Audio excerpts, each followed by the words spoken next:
Oh, crap. Right as we go live, of course.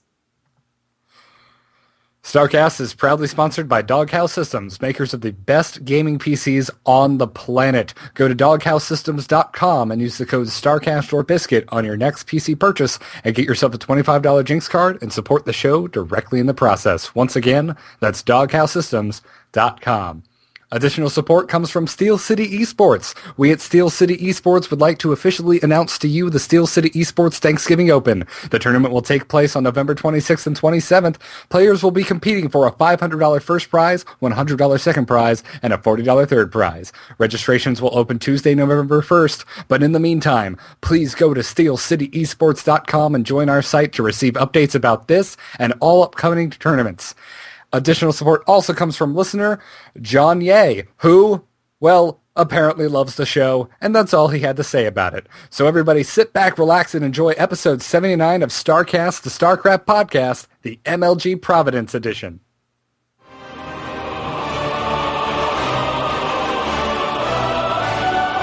Hell, it's about damn time for StarCast. Incoming transmission. Biscuit.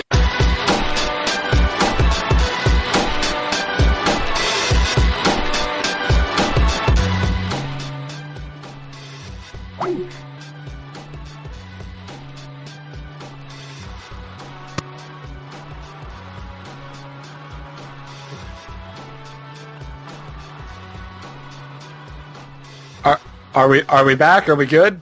I think we lost your video, Garrett. Oh, did we? Okay, well, let me kick that back on. Oh, well, apparently the MLG Providence was so amazing that it just killed the intro to episode 79. Well, welcome, everyone. This is episode 79 of StarCast, the StarCraft podcast, and I am your host, Garrett Weinzierl, and with me, as always, is Kyle Ferguson. How are you doing, Kyle? I am doing excellent. Got to enjoy some MLG this past weekend so much. Got to go to my first Barcraft, or Wingcraft as it were. It was BYOB. Liquor license in the city are ridiculously expensive, so a lot of places just plain allow BYOB. So, brought some beer, watched some StarCraft, ate an Ultralisk burger, because that was the name of it, had some Mutalisk wings. It was awesome. Oh, that's badass. Well, I went to Peabody's Billiards and Games in Tampa, Florida, thrown by fellow StarCaster Charlie, and it went off without a hitch. I had way too many PBRs, ran down to the local German restaurant in between games to go get myself some sausage, and... Can you not hear me?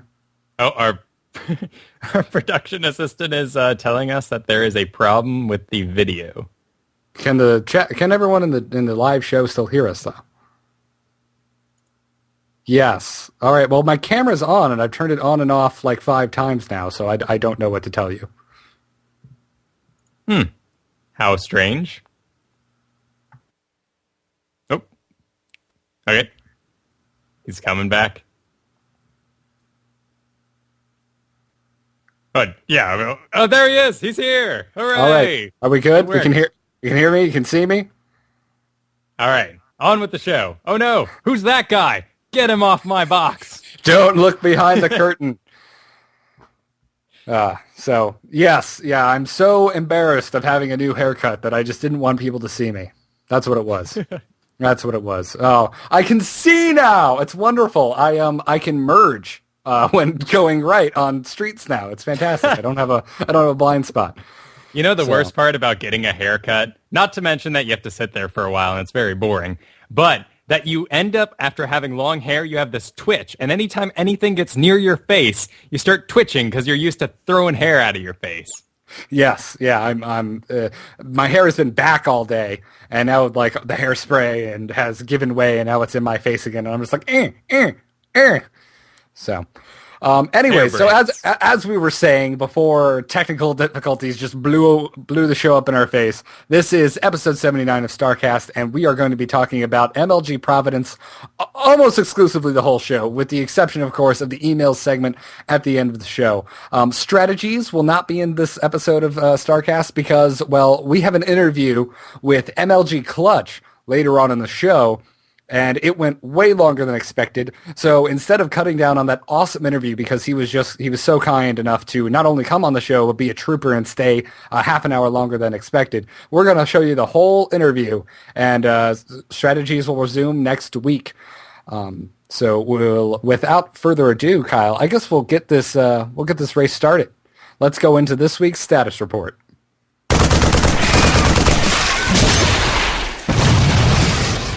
Can we get a status report? All right. Well, I guess I'm going to get a little deeper into the Barcraft experience. Kyle, are you okay with that? Yes, let's talk more about the Barcraft. If I may go ahead and jump ahead, the best dish I heard served at a Barcraft was changeling wings, in which you had a bowl of wings, and one of them was super hot. The rest were normal. What? Really? So you didn't know which wing it was going to be, but one of those was the hottest wing in there. Oh, God. That's awesome. So how many times were you just like, oh, dear Lord? Well, sadly, I didn't order those. Like I said, I went with the mutaless wings and ultraless burger because I had to. I mean, I was basically required by the show, by my own personal code, to get that burger.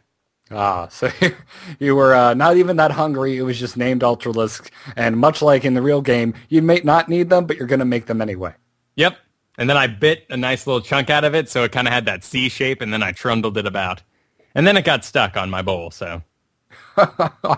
Nice. So how was the turnout at the Chicago Barcraft? It was excellent. There weren't any seats left. I was very fortunate to show up right when I guess someone had to leave for the evening, and I stole their seats. Oh, that's awesome. That's exactly what happened to us, except we were the ones having the seats stolen because we left before the last match of the semifinals because there's a really good German restaurant right down the street, and we never get up to Tampa, so we're like, all right, we're going to run over, grab some sausage real quick, and be back for the finals. And, well, our seats got stolen. We got back. Every seat in the place was taken with the exception of a couple seats by, like, this old, terrible TV, so we could barely make out what was going on during the finals. Oh, no. But nonetheless, I was really impressed by how many people showed up at the Tampa Barcraft. Peabody's is a very large bar because it's a pool hall. They've got darts and just bars freaking everywhere. But there's a lounge section in the back of the bar, and that's actually where the MLG Barcraft was. And yeah, all of the available seating was used up. As I said earlier, a fellow StarCaster named Charlie was actually the guy who facilitated this entire event, got it working, and he did a great job organizing it. The stream went down a few times, which was probably the only issue we had, but that's strictly on a technical level, which was nothing we really had any control over at all. I'm not sure if it was on MLG's end or the bar just had crappy internet. Yeah, we had the similar issues here and there, but nothing worth really complaining about. Ran into Hank and Johnny from StarCast, so shout out to them. Lots of fun getting to talk about the matches with them, along with some other random guys, turn to one guy, so, oh yeah, it was so great to be in a room full of nerds and just get to talk about StarCraft. And because you're there, you have already qualified for conversation.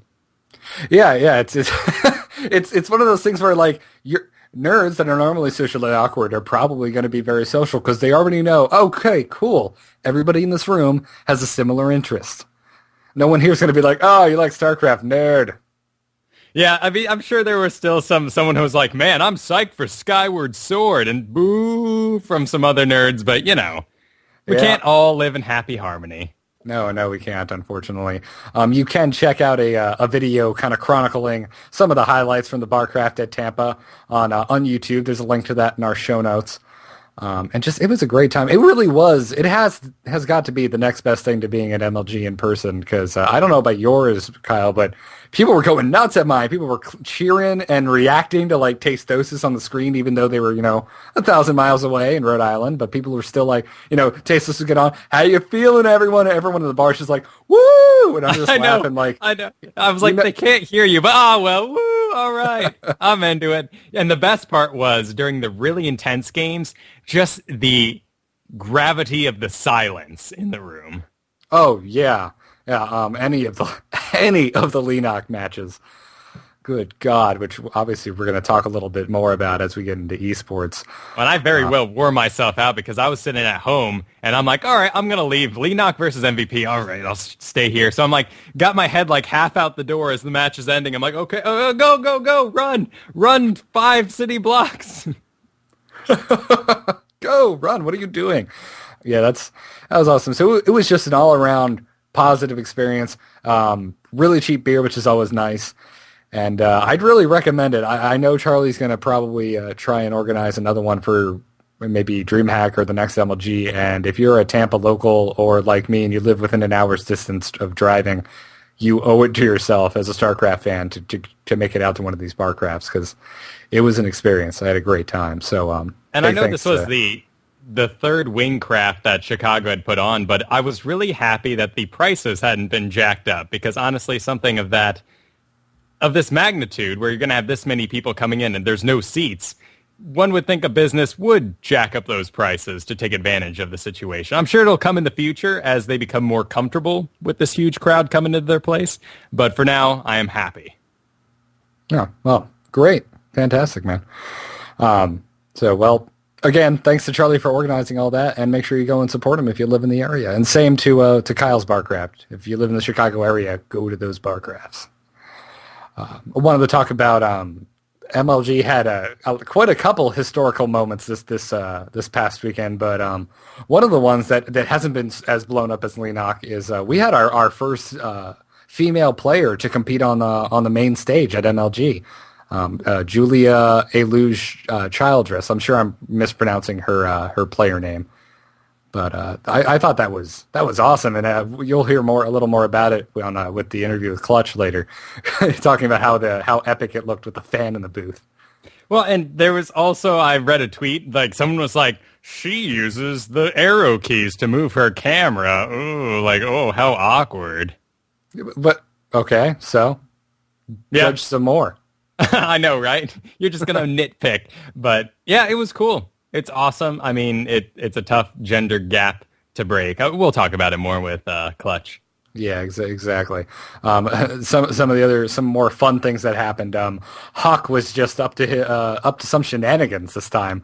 Apparently, I guess at MLG Providence, they had a similar setup to what we saw at BlizzCon this year. Basically, there was a large main screen showing the commentator screen, and in between the competitor booths with a smaller screen, there was the big screen was in between the booths, and then there was a smaller screen over each of the competitors' booths, broadcasting what the competitors were doing. So it was just their player screen just directly above, which was not the setup at MLG Orlando, which I wish it was, because I really like that. But like I said, that's how the BlizzCon Invitational was set up. And it's cool they took that hint from BlizzCon and the success of it. Yeah, exactly. Anyways, HuK apparently changed the wallpaper on the stage right computer. So after finishing a match, he packed up all his stuff and Alt F4'd out of StarCraft 2 instead of just logging out, revealing the wallpaper. And it's just this ridiculous picture of Naniwa. The worst part was that Mork pointed this out to me, but HuK had just lost. And he's like, oh man, like shaking his head after losing, and tabs out, sees Naniwa's face, and just shakes his head again. I mean, you can't not smile when you see that face. He is a terrifically awkward man, Naniwa. Yeah, he is, especially after some of the trauma at this MLG. Yes.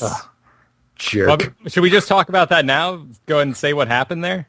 I don't have any reference to it. I have no way of proving that it happened, so I was just going to leave it at, he was kind of a jerk. that's all I have to say about it. In the chat, because now we can see the actual typing happening of the players, he called MLG a joke right there on the screen while he was messaging one of the judges, because there was a problem with the map. I guess he thought it was going to be cross spawns, but it was close spawns or something. And he called it a joke, and everyone in the crowd was just like, ooh, and immediately started rooting for the other guy. Yeah, well, you know what I heard as a joke? Naniwa winning MLG. Oh, that's sad. Poor Naniwa. But it's true. Yes, it's very true. It's a fantastic joke. A negative $25,000 joke. Although he still went home with $25,000. So, well, we didn't even mention the ridiculousness of MC coming out in a Murloc outfit and doing a dance. I'm very happy there hasn't been a crackdown on the showboating.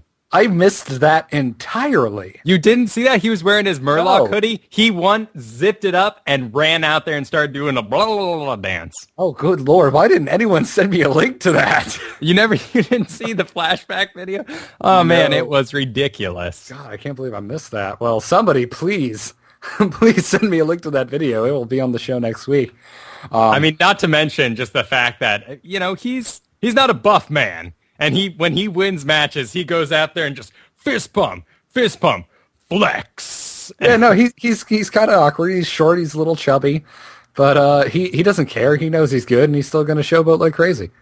Oh, it looks like someone's got a link in the chat room. Patrick, if you could actually pull that into the live stream, if that's possible, that would be fantastic. Because I'm going to sit here and I'm going to watch it because I haven't seen MC's Murloc dance. Other than that, he's about to bust out of his booth. There's the Murloc suit. It's coming out, guys. All right, guys, make sure to give him a huge cheer. Here he comes. Oh, he's zipping it up. Oh, this is going to be good, Here man. Here it comes. Yeah!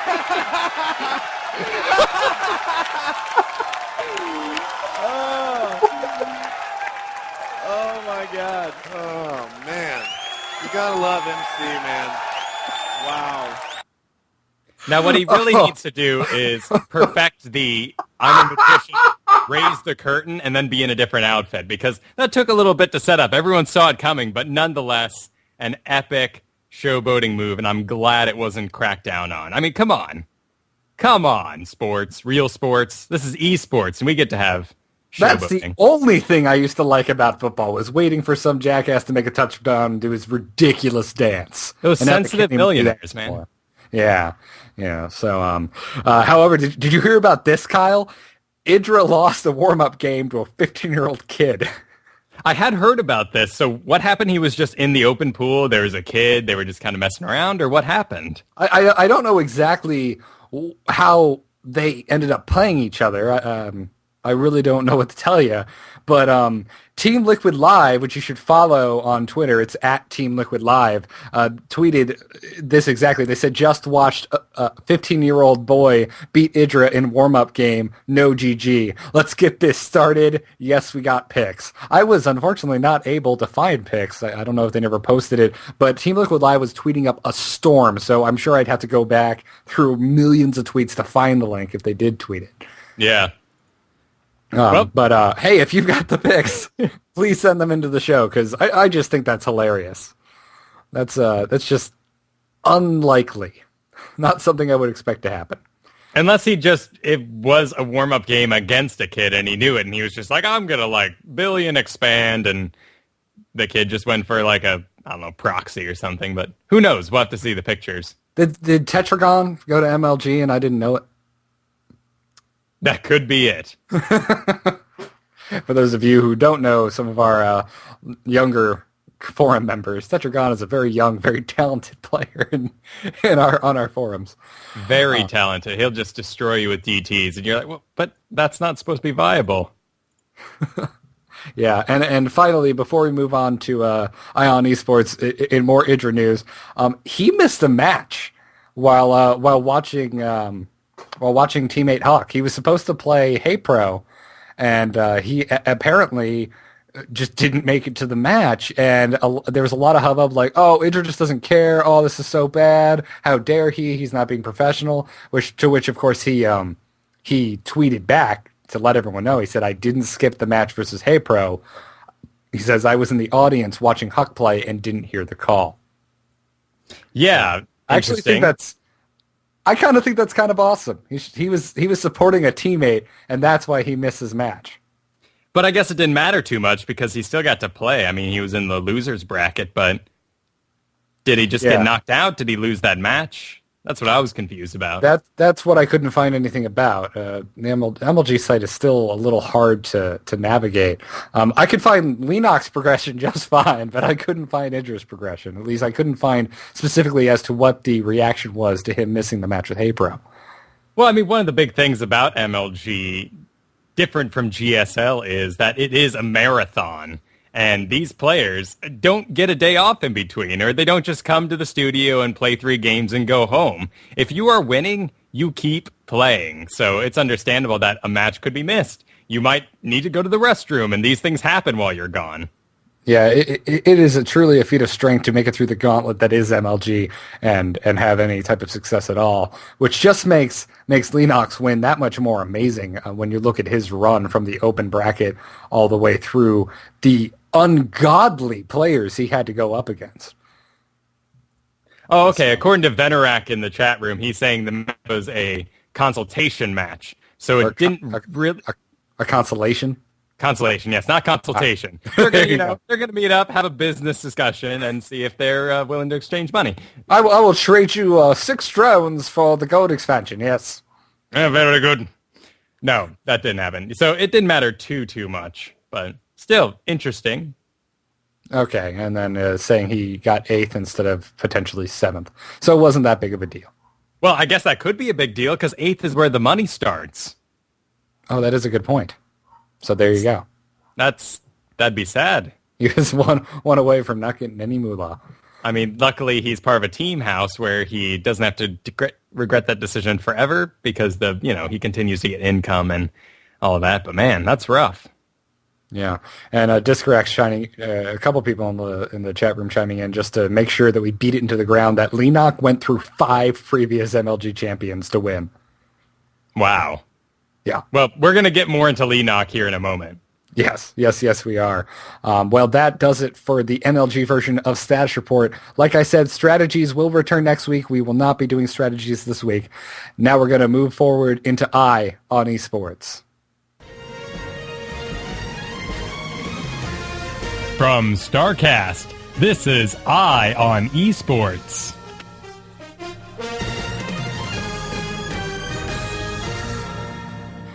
Welcome to MLG Providence's version of Ion Esports. And first up, we have for you, just awesome. I don't know how else to really introduce it, so I'm just going to say it. We have our interview with MLG Clutch. It is pre-recorded, runs about an hour, and we're going to play that for you right now. And we will see you on the other side. All right, everyone, welcome to our interview with MLG Clutch. This is hot on the heels of the MLG Providence Finals. Welcome, Clutch. We're when this goes live on the show, this will be right in the middle of Ion Esports. So Kyle and I have had plenty of time talking. So go ahead and let you introduce yourself. How you feeling? That was a fantastic finals.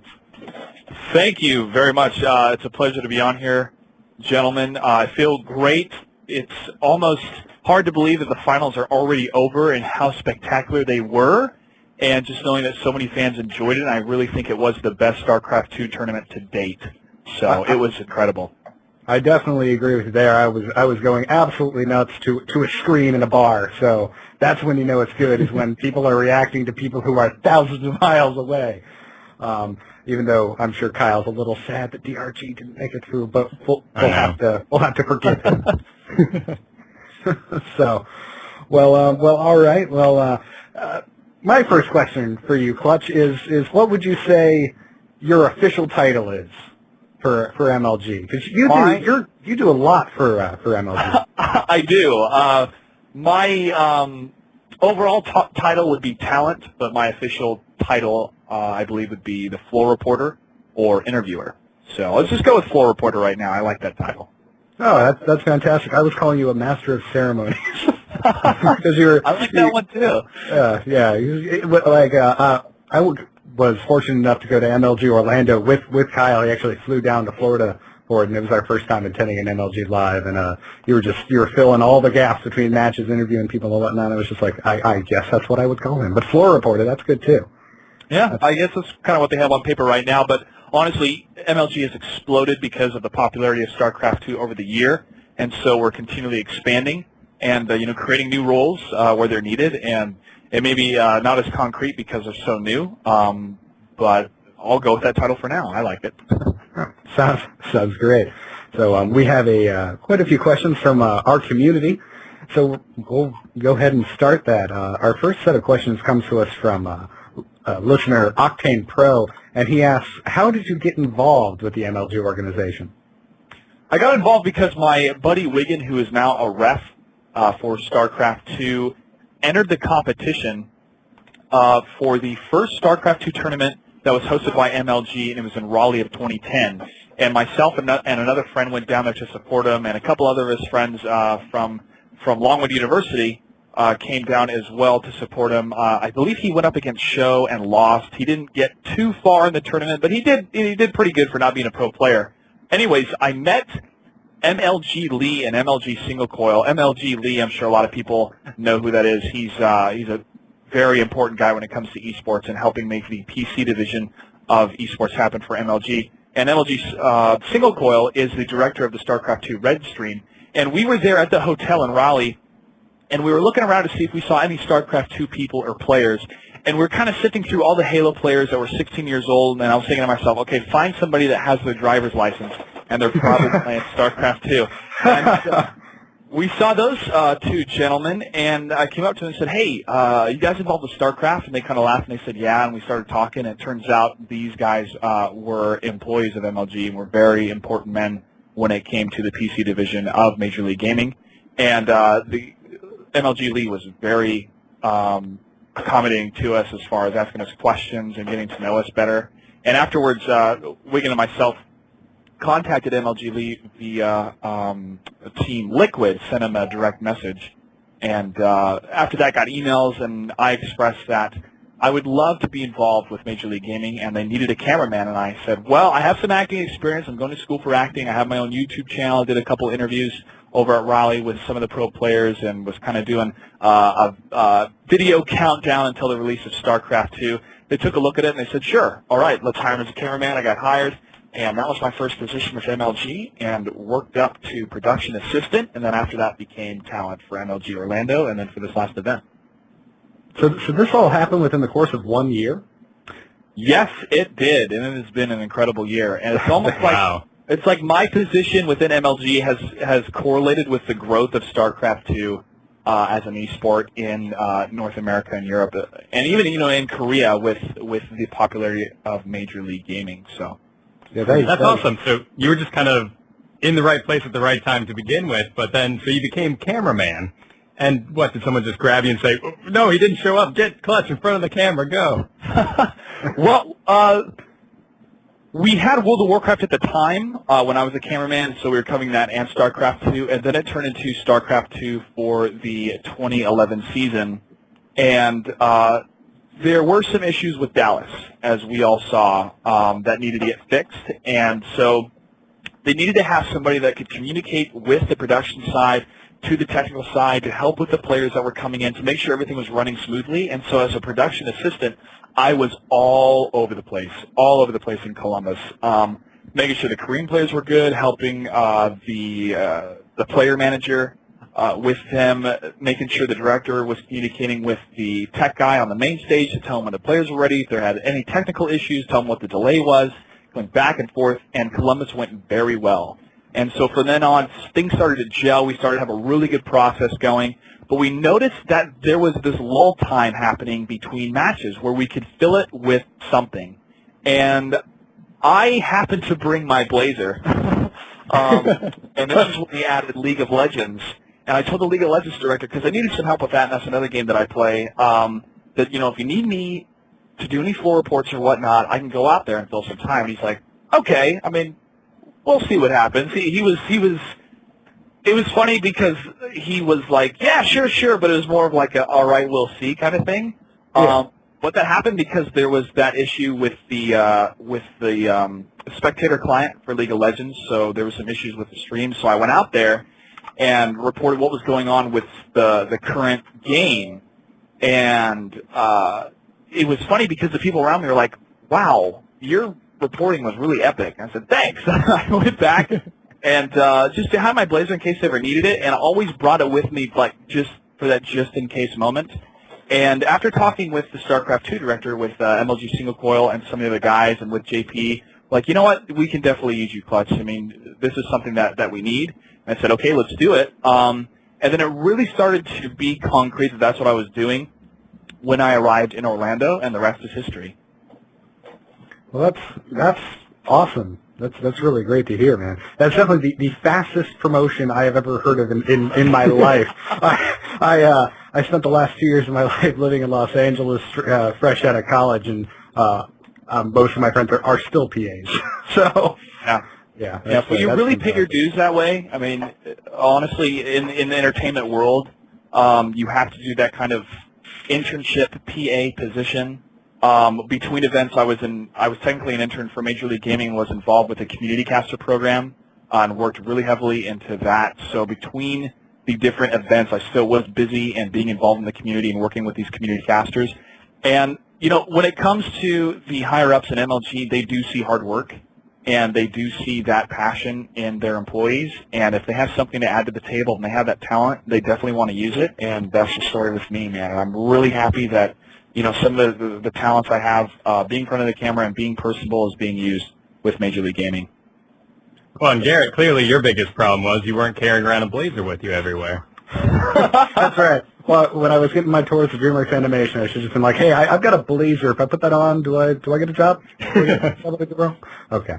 But, well, that's absolutely awesome. Octane Pro's next question, he said, if you had to pick one word to describe MLG founder Sundance, what would it be? Perfection. But let me define perfection, because some people think perfection is without blemish. I like to define perfection. I mean, that's one way to define it, but I like to define perfection as completeness. Sundance is a complete CEO. And what I mean by that is he is totally involved with the community. He wants to represent his company very well, and he's always open to suggestions, to constructive criticism, and making the events in his company better. And that's how I describe him. It's a blast to work for him. Obviously, I don't have a lot of one-on-one time with him, but he has been very nice to me, and he tells me directly that he's very happy with my work, and that means a lot. It definitely shows in the success of MLG this past year. Well, and the few interactions we, the crowd, get to have with him when he gives the tour and asks how everyone's doing. I mean, he seems like a very, you know, down-to-earth kind of guy who can and still just run amazing events. It's so funny because those Reddit tours, I look at them and I see, yeah, these are some of the guys they're the ones that have pitchforks, and they come there, they don't say anything. They're like, oh, this is really nice, this is neat, this is cool. Yeah, in person's totally different. But yeah, that to me, it's just it's another small part of what makes Major League Gaming, I believe, such a fantastic company to work for, is that they do care about what the community has to say and to keep them involved. Yeah. Yeah, even at the intro of this past MLG, one of the first things Sundance brings up is like, yeah, we know there's not enough chairs. We will take care of it. So you know he's out there reading, so it's great. He definitely does have a good rapport with the community. The next question, what's your history with video games just in general? Kind of where did it all start for you? In general, it started when I was about 5 years old with the regular Nintendo, playing Super Mario Brothers, playing Duck Hunt, moving on into Battletoads and never beating that one freaking racer level that was way too hard. I know your pain. Moving through the console systems that a lot of people grew up with, you know, the Super Nintendo, Final Fantasy, going through the PlayStation, PlayStation 2, and really started hitting the PC really hard when the internet was up and coming with Half-Life and Counter-Strike. Played a lot of Counter-Strike. Never got, you know, pro status, but would play a lot of that and had a lot of fun. And just continued with pretty much the major titles and whatever was trending when it came to our generation of video games. And that was my history. Now I own all three consoles. I have an Xbox 360, a PS3, and a Wii sitting right next to me in this awesome computer. And so video games have been an integral part of my life. And honestly, growing up with them and seeing the maturity of the games and the amazing storylines that are written into them and the incredible single-player experiences, honestly, rival or even better than what's coming out of Hollywood right now when it comes to films. I agree. I mean, granted, with the majority of Hollywood films lately, that's not saying much. But so you mentioned single player. When I met you at BlizzCon, we hit it off talking about the campaign of StarCraft 2 and how it's kind of underappreciated within our community. And Yeah. Well, I was on Shifting Gears, and my buddy Wiggins said, he was talking about me, he said, Clutch played more StarCraft 2 than anybody he knew at the beginning, but I was playing all single player, and I was. I waited 12 years for that game. I read all the books. I mean, I was so pumped for what was going to happen. And I would even discuss lore with other people and be like, oh, what about this, what about that? And it is difficult to create a universe that people can be emotionally invested in and for new content to adhere to the rules of that universe. For example, with the Zerg, spoiler alert, but when you find out that the Overmind had this certain plan to kind of break away from what the Dark Voice was doing, people were getting upset because they're like, whoa, there's some sort of redemptive value to the Zerg. The Zerg should never have a redemptive value because they're a monstrous race. They're the perfect antagonist to any story. And it seemed like it was breaking the rules of StarCraft of having this really hard-nosed universe that's completely cutthroat, and you have these bug-like insect destroying every planet, and then you have this higher race of Protoss, and then you have the humans, which we can empathize with as gamers. So you have that connection, and it seemed like this whole redemptive force or this redemptive storyline of the Zerg was destroying that. But I don't think it's going to happen. It may seem it was kind of hinted that way, but we'll see how the lead writers finish out StarCraft. But when it comes to me and lore and things like that, I really appreciate the time put in by these creative directors, by the writers, and by the staff of Blizzard and other developers to make a story that's worth, our 15, 20, 30 hours even. Now with these single-player games, they're like 6, 7, 8 hours, especially these shooters, to enjoy this emotional ride and really remember it forever. Well, I know with the Heart of the Swarm anyways, I am so excited to get to be the monster. Like, I know there's going to be lots of turmoil with Kerrigan and all, but sitting there listening to them, like, talking about consuming planets at BlizzCon was just sending off my geekiness. Oh, it's just awesome. Oh, yeah, I know. Sorry, go right ahead. I think Jim Raynor will kill Kerrigan in the end. I think he's going to keep his word. Because so many people are like, oh, Jim's this pansy now, and he wants to save Sarah. Well, 16-year-olds may be saying that, but let's think a little bit here. If you're mature and you're thinking, am I responsible for creating this monster that's killed billions of people? And it was somebody I was in love with, and then there's a chance I can save her. I mean, that's a big decision he had to make in the campaign, man. And Matt Horner, I think, is such a great character, too, that they fleshed out. Like, you are losing focus, Jim. You are losing focus. We are fighting this political war, and you're worried about this girl that it was not your fault at all what happened to her. She's not who she is anymore. You need to let it go. She needs to be destroyed, and he's holding on to that one flame of hope. And I think it's going to bite him in the end. But we'll see. This is just theory craft here as far as story. Yeah, I agree with that. I mean, I think Raynor's going to try to Harrison Ford his way out of Star Wars, but he's still going to be there till the end. So he'll want to die, I think. I think he'll want to be dead in the third act, but he's just going to stick around and be a sad man. Yeah, we'll see. We'll see. He is a scruffy-looking nerf herder. The next question, what league are you in, and what's your race of preference in StarCraft 2? I'm currently in Platinum right now. I used to be in Diamond, but I got knocked down because of time, being so stretched in with all of these games that have come out this fall. It has been the greatest season for video games, I believe, in a long time. There have been so many major titles. I try to get a couple matches in per week, but my favorite race that I play is Terran. Wonderful. I'm happy to hear that. Kyle's smiling, but I know there's burning rage behind those eyes.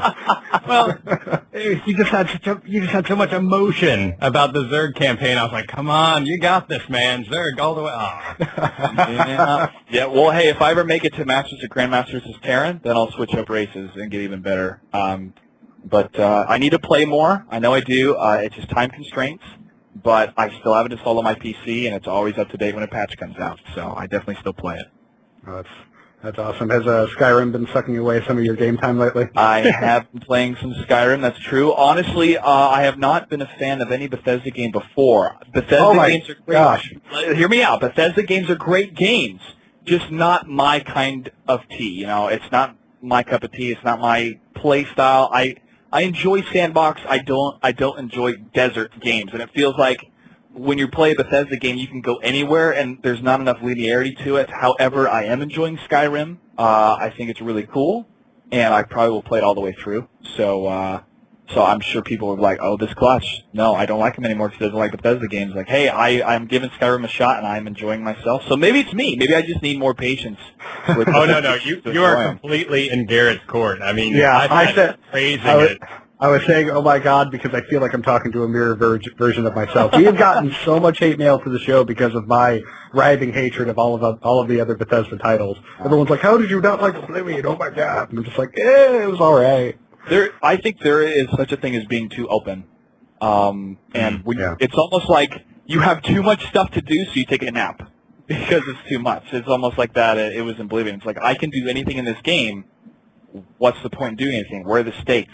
Where are the consequences? But I enjoy Skyrim so far. I'm digging it. Yeah, I am too. I'm right there with you. It's kind of the first one I've really dug my heels into. So the next question is stumbling over my words. What recommendations would you have for someone looking to get involved in the gaming industry who's not a pro player? So much like yourself. Produce your own content. That's what I did. I made my own YouTube channel. I made my own video countdown series for StarCraft. I did it for fun.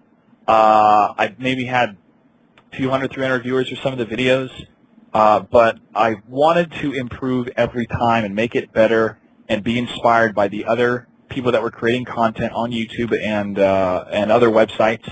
And believe in yourself. Continue to do that. The Internet is such a wonderful distribution tool that you can use, and when you have something behind you that you can show people, you can approach these higher-ups in the gaming community, in the esports community, and say, hey, this is what I've done so far. I would love to be involved, and go from there.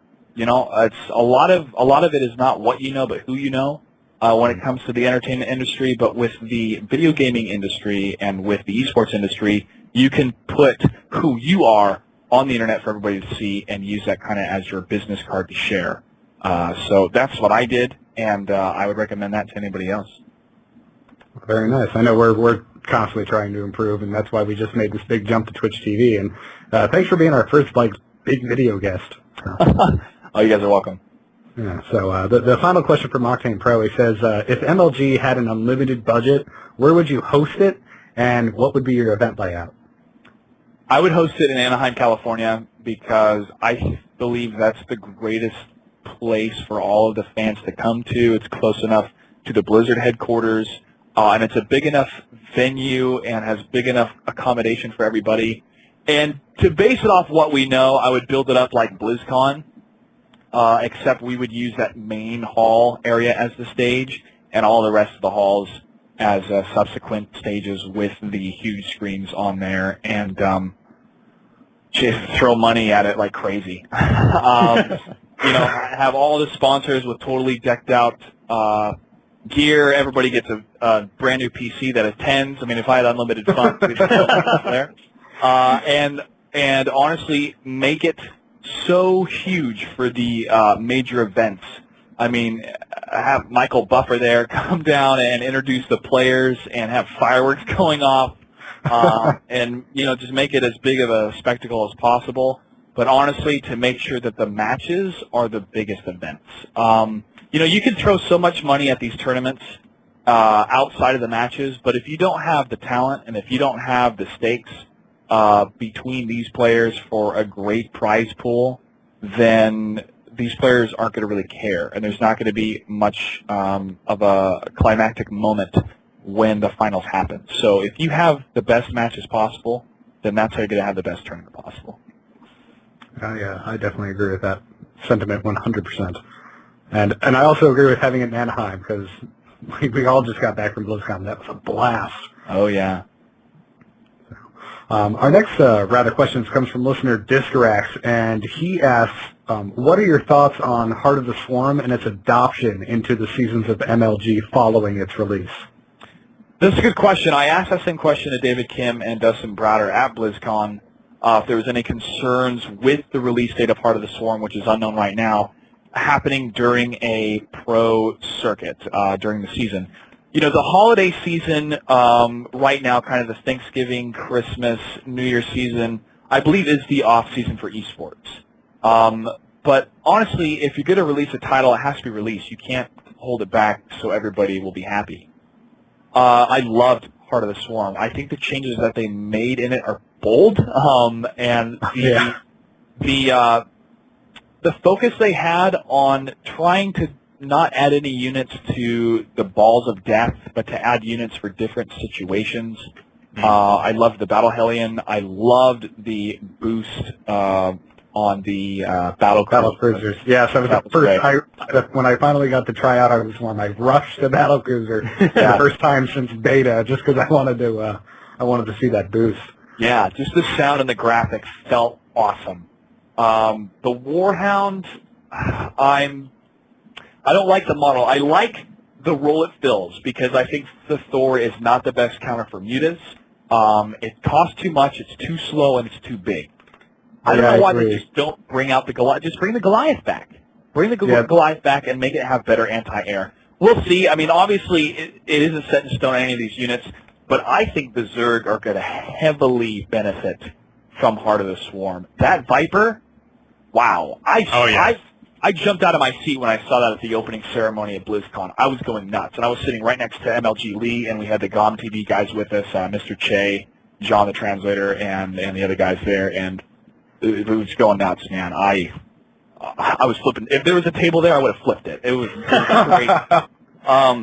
Anyways, but when it comes to the implementation as an esport and with Wings of Liberty compared to Heart of the Swarm, time will tell. And it's going to be based on the players because those are the ones that are going to play the game. When the beta comes out, I'm sure they're going to dedicate time to getting acclimated to what the game is like with those changes and with those new units, but still practice Wings of Liberty.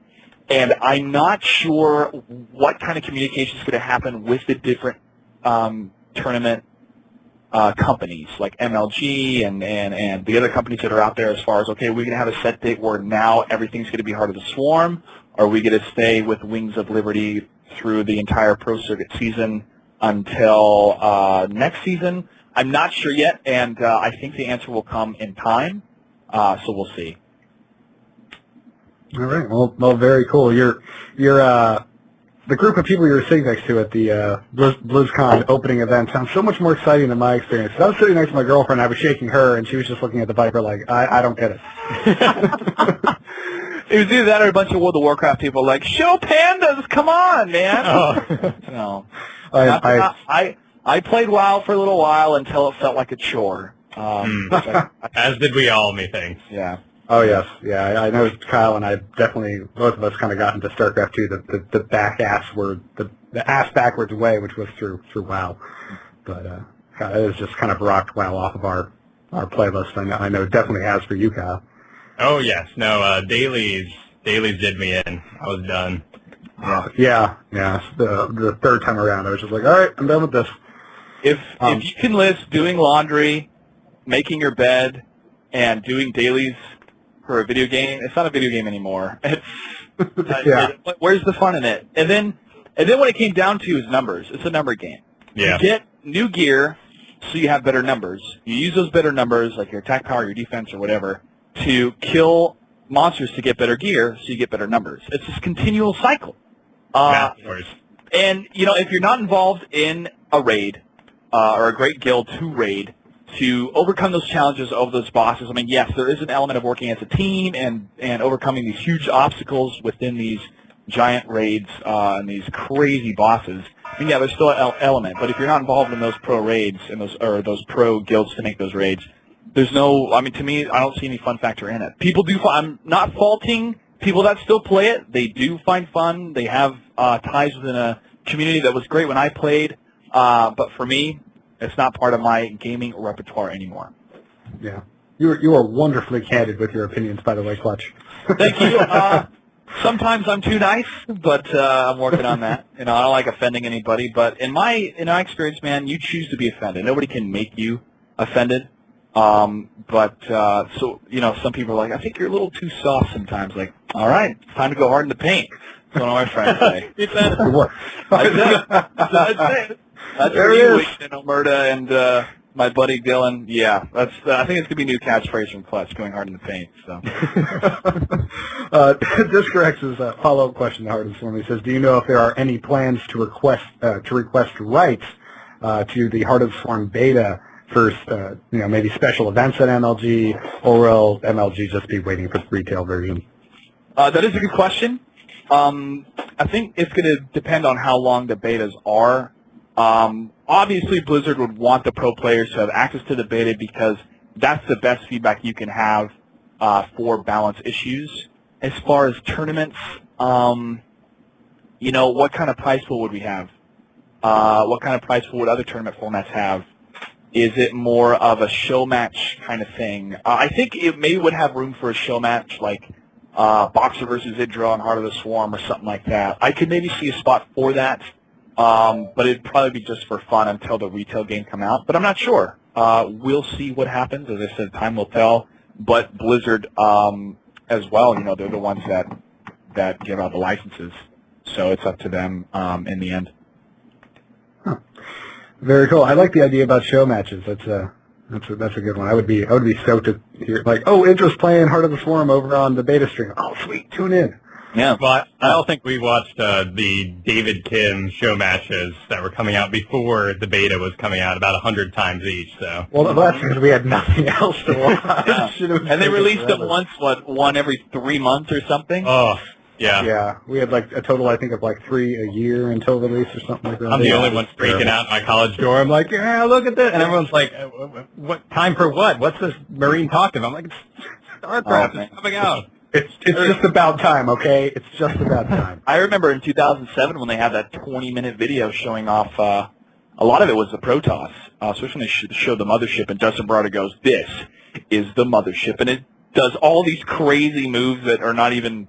Like half of them are wiped for the retail planet trackers and like missiles out the side. Which is it's kind of a bummer because they have to develop all that stuff and all the animations and look at the numbers as far as doing damage and like, hey, guess what? All that hard work you put into that one unit, it's gone. We're not going to do that anymore. But it's completely gone for Heart of the Swarm. Sorry, guys. Yeah, that's the nature of the game. But now Terrans get the Thor as their hero unit, so that's an interesting change-up. I know. You think, okay, come Maw of the Void, Thorgon. Yeah, it's just if it's following this tradition. Yeah, then Zerg will get the hero. They'll probably get the Leviathan, which can 200 Banelings and drop them all at once. Spine crawlers on his arms with flies. Yeah, I love it. The second question from Discorex, he says, one of the elements of the MLG stream experience is a considerable amount of downtime between matches. Orlando addressed this by adding 2 additional streams to cover games and fill time. But as the tournament winds down, there will still be considerable downtime. Does MLG have a desire to fill these gaps? As you could have seen, let me rephrase this. I hope you guys watched during the last event, which I'm sure a lot of you have. But our content team did a lot of incredible interviews and did an amazing job of, what was it called, Slayers Something Special. If you saw that video, it is awesome. It is an interview of the different Team Slayers players, and it has Wani doing the translations. The content team put that together, and we would have these interviews that Slasher did with a lot of these players to roll during these lull times, because when the tournament does wind down, there aren't as many matches going on. There's only so many pro players I could find that we haven't interviewed yet. Some, want to just relax and enjoy the tournament, maybe not feel all that inclined to give an interview because they've lost and they're out.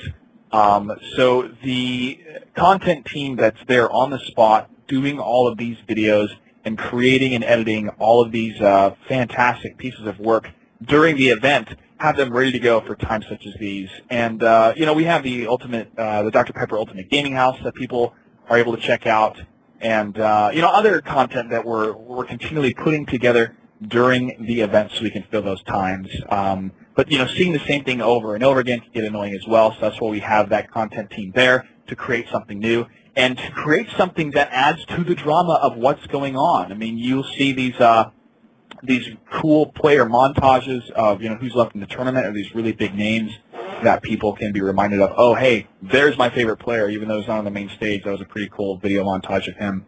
and whatnot. But seriously, if you have not seen that Slayer Something Special video, you really need to check it out. It is on MLG.tv. Well, I also really like the modernness, the updated replays that they had, because we were at MLG Orlando, and the replays were kind of from past events. But this time, they were actually the event. I mean, matches that were happening just hours ago, and that was really cool to see. Yeah, it reminds me of football games where they have a montage of incredible plays that happened like 15 minutes ago. I know. I'm wondering when they're going to start playing Queen for everyone in the audience. Everyone lifts up their lighters or whatever the hell they're using nowadays. Cell phones. So there you go. Sorry, and iPads and Well, if I can ask a follow-up question here. So you said in a couple interviews that you're really big fans of the people that you were interviewing up there. Is there anyone that you, of course it's your job, you're going to do it. It's not like you're going to, oh no, I'm too embarrassed, I'm not going to interview them. But is there anyone that you have had a hard time interviewing because you're just such a big fan of them? Being such a big fan, I was nervous interviewing ST because he is so good. Has been so good in GSL. Yeah. And when I interviewed Boxer for the first time at MLG Orlando, I was focused, I was ready to go, and it was on the blue stream, but it hits you. I am about to interview the most influential man in esports history. But that helps with the passion. That helps with asking the questions, because I know how important it is to have this person on camera, to have him here in the United States, to be playing StarCraft 2, in such a competitive format.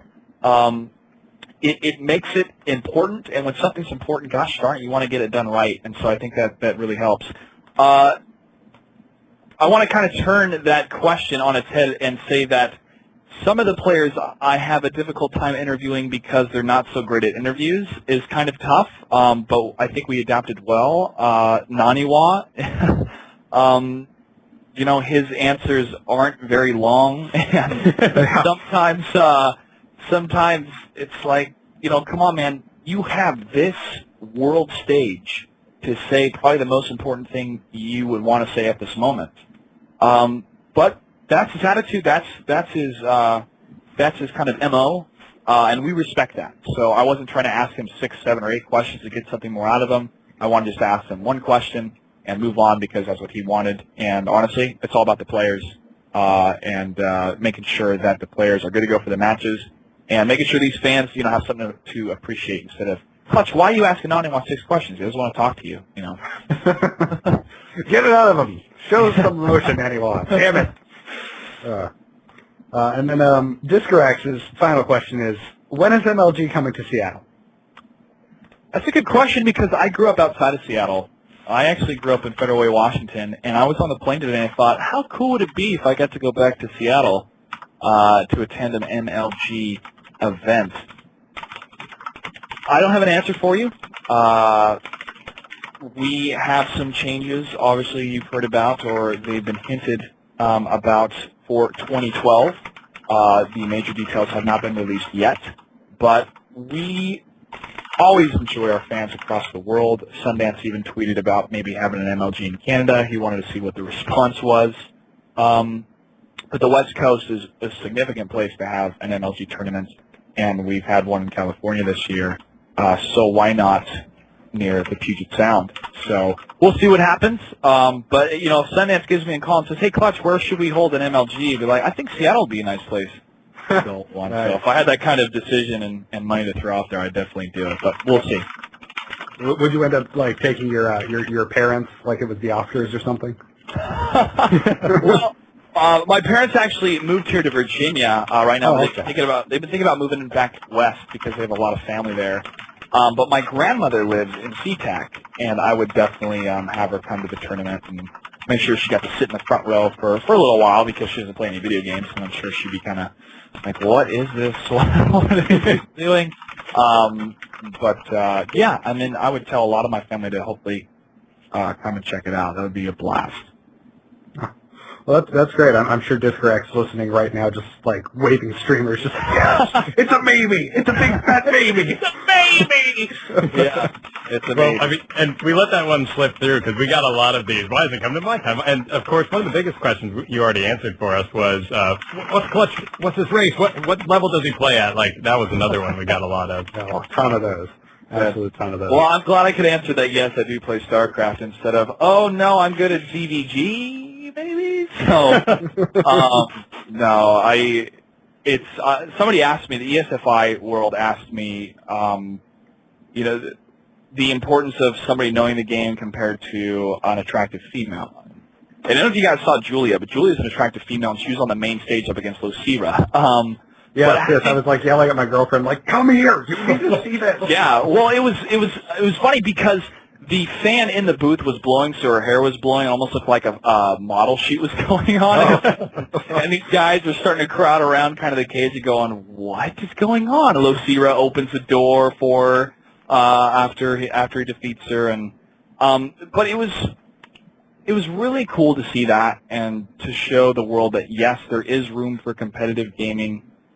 For females, it is not only for males, even though it's heavily male-dominated, which is why companies have attractive females to interview the players. But to me, it's important that whoever is in front of the camera for a product, even if it be a game or whatever, that person should be passionate about that product.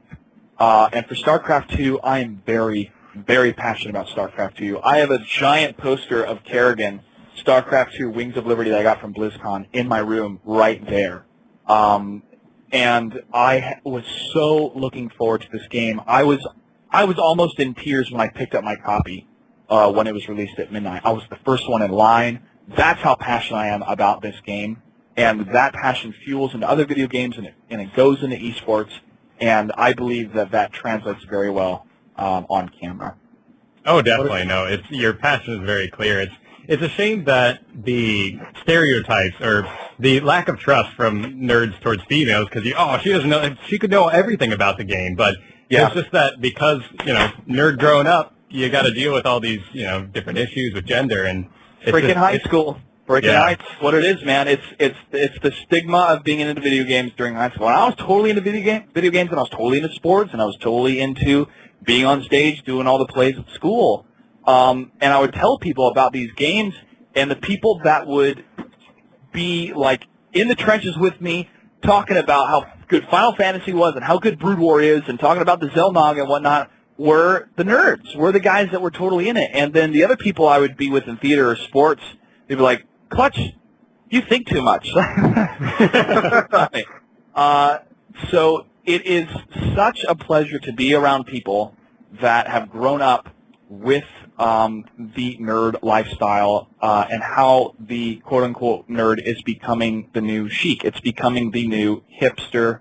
Well, not hipster, but it's becoming the new hip, trendy thing to be. But honestly, guys, nerds have been coming out with the greatest things in the world for years. We have cars because of nerds. We have computers because of nerds. We have cell phones because of nerds. It's because guys were so curious about technology, about the world around them, and about a world that was different than their own, be it fantasy, be it sci-fi, that they would have a passion to create something that their imagination would spark. And that's how we have these amazing products today, and it continues to be that way. Why a lot of jocks in high school grow up to be insurance salesmen and never move out of the small town they grew up in. So at least we assume. Turner, I remember you, Turner. I'm hoping that's you. I remember the whole lot of them sitting behind me, Marine Bio, cheating off me so bad. Yeah, just like the teacher comes over, is like, "All right, Garrett, you got to move because they're getting A's and they shouldn't be getting A's." Oh man. Flip Knight, another listener of the show, he wanted to ask, what is MLG doing to address the seating issue and the issue of security, meaning like at MLG Orlando, I know Kyle and I personally experienced very rude security guards. Yes. Seating, the reason why we couldn't add any more seating was because of fire codes. We have these plans that are implemented during the year that to change would be, if it was possible for Sundance to do something that was realistic, obviously he would have done it. But We couldn't add more seats. As far as 2012, I believe it's one of the top things on their list to add more seats because, somebody told me, think about it. You go to an event, you pay to be in an event, and you have to stand at that event all day.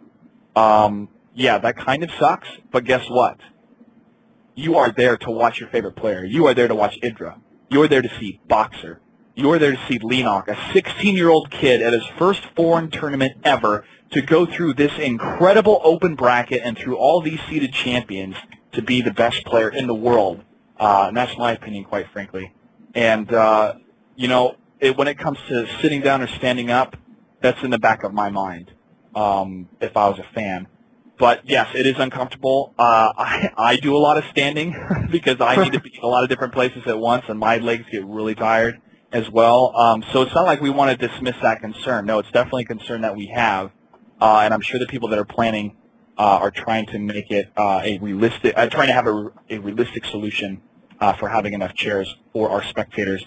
But I believe it's going to continue to grow even more in 2012, and these convention centers are getting pretty packed. I think you're just going to have to start renting out football fields.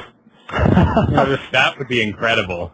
Yeah. Screw Aerosmith. MLG's coming to town. We're going to sell out the stadium. That's a good thing to bring up because I brought that up in shifting gears of will we ever move to an arena-style setting. And to accommodate more people, that's a great idea, but you lose out on the intimacy of being so close to your favorite players and being right there. I mean, the feature station where you see, TLO up against Hero, you can touch them. You better not, though, because you'll ruin their game. But, I mean, they're that close. And if you were to have an arena style where these players are really far away, you would lose kind of that intimacy and part of the magic that I believe is MLG to be so close to these players and to get autographs. But we'll see. The focus of MLG is to create a tournament that is very accommodating and inviting to the best players in the world and to the fans. And if we have that foundation, then we can build upon it. And that's the two most important things that we have, I believe, in our planning sessions. Yeah, I agree. Kyle and I, we received a few emails after MLG Orlando, people kind of being like, oh, it was good, but, my legs hurt and stuff. But we both were kind of unanimous in saying, well, for $25, we got to see a foreigner win MLG for the first time since the Koreans joined. And you can't really put a price on that. Nope. You can say that to your grandkids when MLG is going to be any sports is going to be completely mainstream, I believe. I think it's going to happen here pretty soon. But, that's something you can tell people for the rest of your life, that you were there when HuK won. Well, and not to mention getting to see the narrative over the day. Like, so many people, I've already seen complaints about the final match of MLG, people being like, what, that was just a pushover. That was GSL style. Like, that finals made no sense. And you're like, what are you talking about? You missed the entire story that happened to get that kid up there. Yeah, and people that were there in the player pit watching his matches or watching him on the feature stage, like, wow, he just beat this guy. Wow, he just beat this guy. Or even Haypro. And I remember I was out in the VIP media area where those couches were in front of the player pit, and this huge crowd is watching Haypro. And when I announced that Haypro won, the crowd went nuts. And everybody's reaction after I got done making that announcement at Floor Report, they were looking at me like, Haypro won, going nuts. So that kind of magic is incredible. And to be there and to see that progression or to see how well that player does over the whole weekend is part of the magic of attending these tournaments in person. Yeah, last episode we were talking about how we were talking about the bottom four seeded players at this MLG. We were talking how three of them were like big name players from the crap, and we're like, oh, hey, pro, well, that's understandable. He's good, but he hasn't had a strong showing. We're gonna have the whole live show going on when this interview is played live. So I don't know how much we may or may not have talked about Haypro, but holy crap, Haypro did great this MLG. I wanted to interview him so bad, but because of time, we didn't have the chance to. But I'm sure, I think Slasher did get an interview with him, his post-tournament analysis, and it's up on MLG.tv. But yeah, man, Haypro, this guy has been a consistent MLG competitor since, I believe, the tournament first started on the circuit. And to see his performance shows that everybody is getting better at this game. It is not a Korean frag fest anymore, that these foreigners really are doing such a good job and have stepped up to the plate after being destroyed by the Koreans after we introduced the GSL partnership program. Yeah, it's been so exciting. These past few months with all the foreigners winning all these different tournaments, it's been a blast to be like a North American StarCraft 2 fan. And Slasher looks way better without his long hair, and we have to thank the foreigners for that. It truly is. And what's great about that is when I talk to a couple people that are sort of familiar with StarCraft 2 and with esports, like, oh, did another Korean win it? And I say no. After MLG Orlando happened, they go, what? And I explain to them what has happened. And the introduction of these foreign players going over to the GSL, getting acclimated to the Korean ladder system, to the different play styles and talent that's over there, the entire world, as far as esports and StarCraft 2, is starting to get way more competitive. And it's great for everybody. It's great for the teams because they can believe in these foreign players, and it's great for the fans because when they watch these events, it's anybody's game. Well, and everyone wants a game with a story, and the fact that you get to say, these guys have this history now, and as it just builds up, it's just going to become more and more dramatic. Yeah, Providence was a new feeling for me because I always find myself rooting for the foreigner just because I want to see the underdog win. But I was rooting for LEENOCK. I was just like, I want to see this 16-year-old take it. Like, this would just be awesome. Most definitely, man. So many people were rooting for him. And, there were some issues with Naniwa and his attitude, but his performance was incredible. I cannot deny that he did such an amazing job. He did win the Global Invitational, and he did play second, so he went home with a good chunk of change. And to know that a foreigner got second, that we had 4 foreigners and 4 Koreans in the top 8 is a story in and of itself. So I am so excited for the 2012 season because I'm sure both the Koreans and the foreigners are going to, hopefully take a little bit of a break during the holidays and spend some time with their families, but really, really practice and get ready for this upcoming season next year. And no Terrans, no TVTs to end it up. Yeah. That happened. It was funny because somebody had a sign, I think, that said Terran's problem. Okay. You mad? Yeah, you can't spell Marauder without you mad. Oh, man. But you know what? It's a good thing because what a contrast to what previous MLGs have been with Korean Terrans dominating. It also shows that Terrans are not the dominating race when it comes to MLG anymore. When we had the Zerg versus Protoss pretty much toward the end there, and then a Zerg won. Man, I remember how many people complained that Zerg had so many issues for a while during beta, and since StarCraft 2 has come out. But now a 16-year-old first-time foreign tournament, unseeded, open bracket Zerg player wins. I don't think there's anything wrong with Zerg. There couldn't have been a better story to close out the MLG. Oh, no way, man. When I get chills explaining it to people. What better headline, to explain what esports is all about? And the kid goes home $50,000 richer and a GSL code F spot for next season.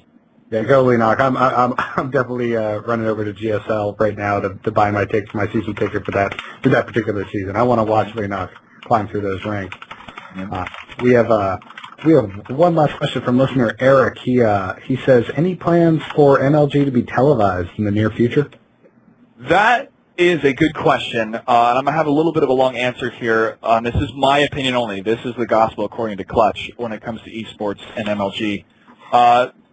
Television follows an old format.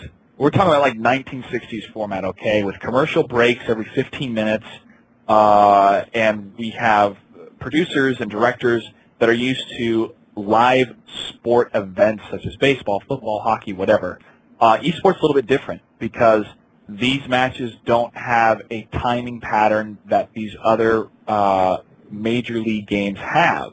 And so with television kind of based around this pattern or this pace or this template of sports, to try to fit it around esports would be difficult.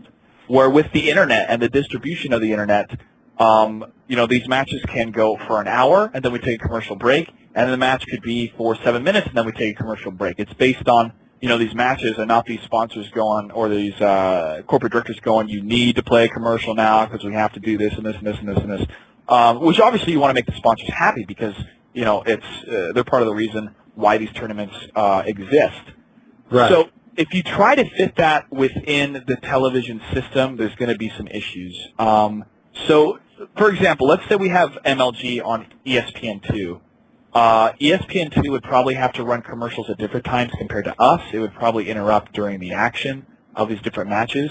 And frankly, a lot of these people that are involved with televised sports casting are not familiar with video games, the video game culture, and pretty much how these video games work. Sure, if they had the right staff, they had the right people that knew what they were doing, and they had a proper translation of the esports distribution system on the internet compared to television, it could work, but I'm not the guy that could make that template.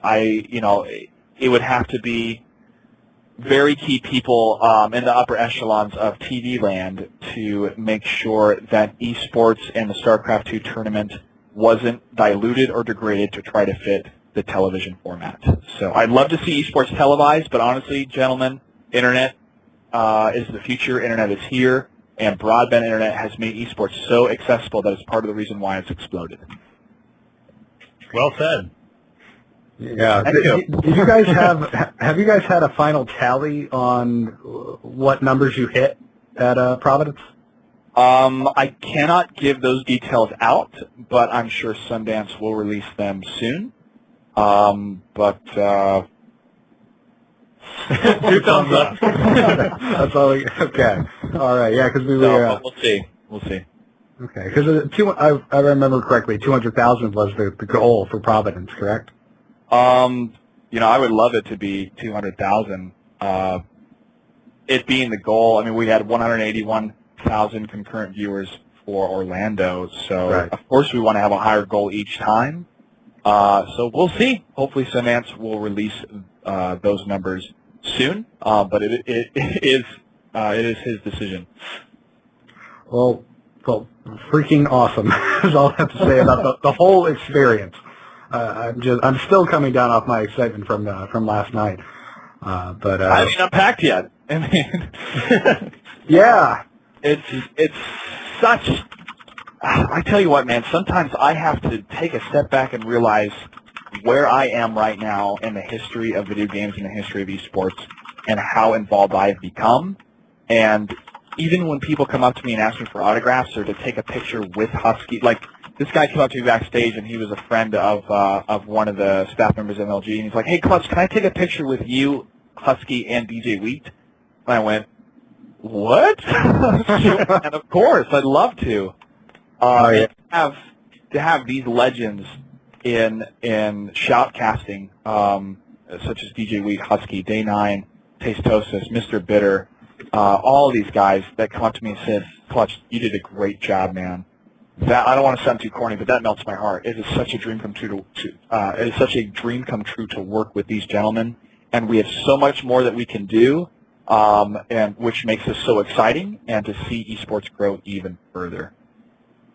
Well, that's great. I mean, all of you guys definitely have earned it. Everything you're doing to help grow esports and keep it in such a positive and exciting light. Not to mention the marathons you guys run. I mean, that is all day. Ooh, I need a massage. Yeah. I'm done, man. Yeah, I can imagine. All day. But thank goodness that we implemented this beta caster program. If you guys saw, Robin and Adebisi were able to cast a little bit on the blue stream. Tumba casted a lot on the beta streams, and if these casters need to take a break, or we need to take a break because we are human and we need to maybe use the bathroom or get some food, No, God forbid. No, you're not allowed. Those breaks are available. You know, we have the red and the blue stream and those beta streams, so that there is continuous StarCraft 2 action going on for the fans that have paid for their gold or silver memberships, which I think is an incredible deal. I've and I work for MLG. I mean, that quad stream. Wow, I think my computer almost explodes, not because of the bandwidth, but because it's too much awesome. Yeah, agreed. This is the first MLG where I paid for a membership as well. I was loving the quad stream. I was just like swapping audio, what's going on over here, and I think my internet did explode twice. I had to go reset that router because it's just like, no, LEENOCK's too awesome. I'm sorry, I can't watch this. Well, reset, so that's what happens. Well, Clutch, we have kept you way over time, at least what we planned. Don't worry about it. And we really, really can't thank you enough for coming on, especially like you said, you haven't had a chance to unpack yet. So thank you. No, I haven't. Thank you so much for coming on so quickly after MLG. And just sharing your excitement about the event. It's really great to have you on the show, and it's your passion for what you do. It really translates well through the camera. So it's really great having you for the MLG. Thank you very much. It is such a pleasure. And thank you, community, Reddit, Team Liquid, and everybody that's been following me on Twitter. It is such an honor to go through that gauntlet, or go through that hazing process of being on the internet for the first time, doing these interviews and being in front of the camera. I was not expecting this amount of support, and it flabbergasts me how many people are like, Clutch is awesome, this guy's amazing. I know I can get better. I need to improve, and I am looking for any constructive criticism, but thank you so much for the support. And it's been an honor to be on your guys' show. Thank you for having me. I'd love to have you on any other time you want to come back. When you can talk about the next season, please come back on. Yes, I would love to. But until that time, make sure to follow me on Twitter at Clutch08. And if there's any details that aren't announced, obviously follow Sundance, MLG Sundance. And stay tuned for Shifting Gears every Friday at 10 p.m. Eastern on MLG.tv, where we continue to talk about esports and games in general, not just about StarCraft 2, but a lot of these video games that are coming out. And even, the single-player experience, how it's comparing to what is coming out of Hollywood, what it means to be a gamer in today's world, and having a good conversation in good company. Much like your guys' show. Oh, yeah, we get horrifically off topic onto whatever. I think actually last week's episode was called Skyrim and My StarCraft, that's exactly what it was called. So, well, fantastic, Clutch. It's been an absolute blast having you on the show. Very bizarre how much I agree with just about everything you said, especially hatred of other Bethesda games. So, it's not hatred, it's just not my cup of tea. Yeah. All the games are free. Well, you really should try them out and give them another chance, but I am really digging Skyrim. I really am. Yeah, likewise. Well, all right, Clutch. Everyone, make sure you follow him on Twitter, and thank you one more time. We'll hopefully talk to you again in the future. Looking forward to it.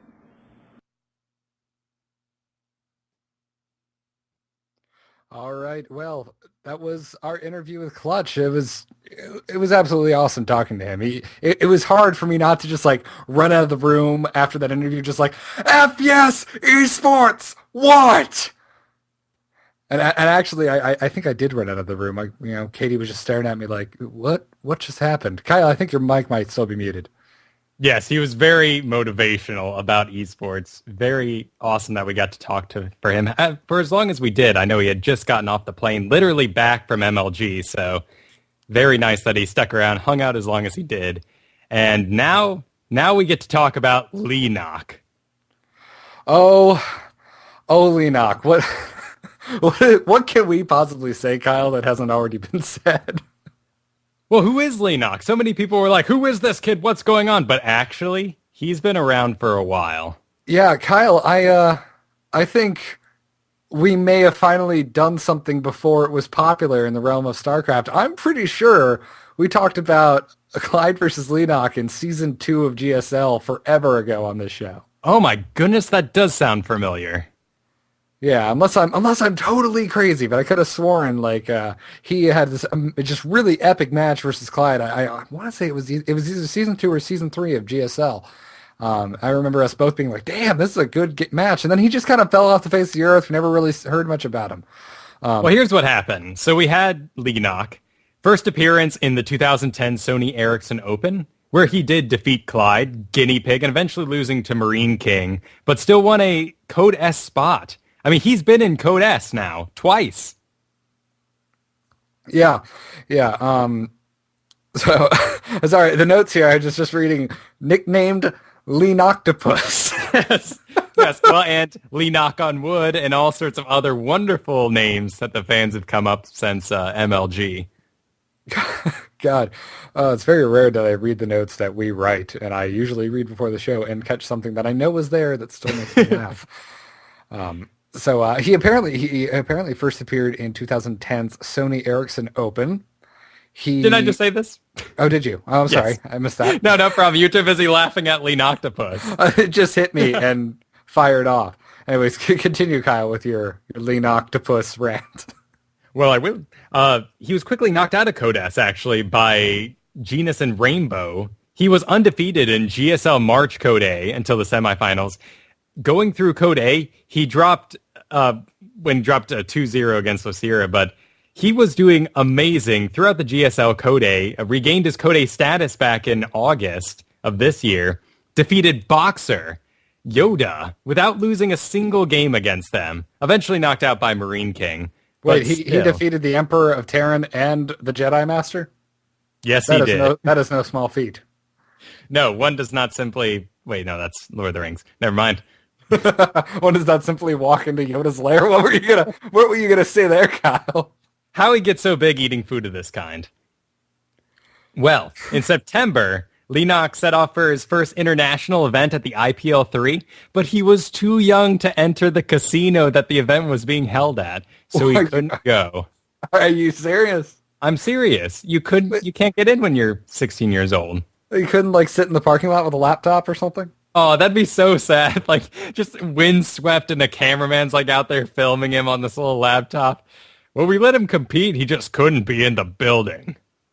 Yeah, it's sad after that hilarious joke Clutch made about, find the players with the driver's license. You'll find the StarCraft players. And then a 16-year-old wins MLG Providence. But anyways.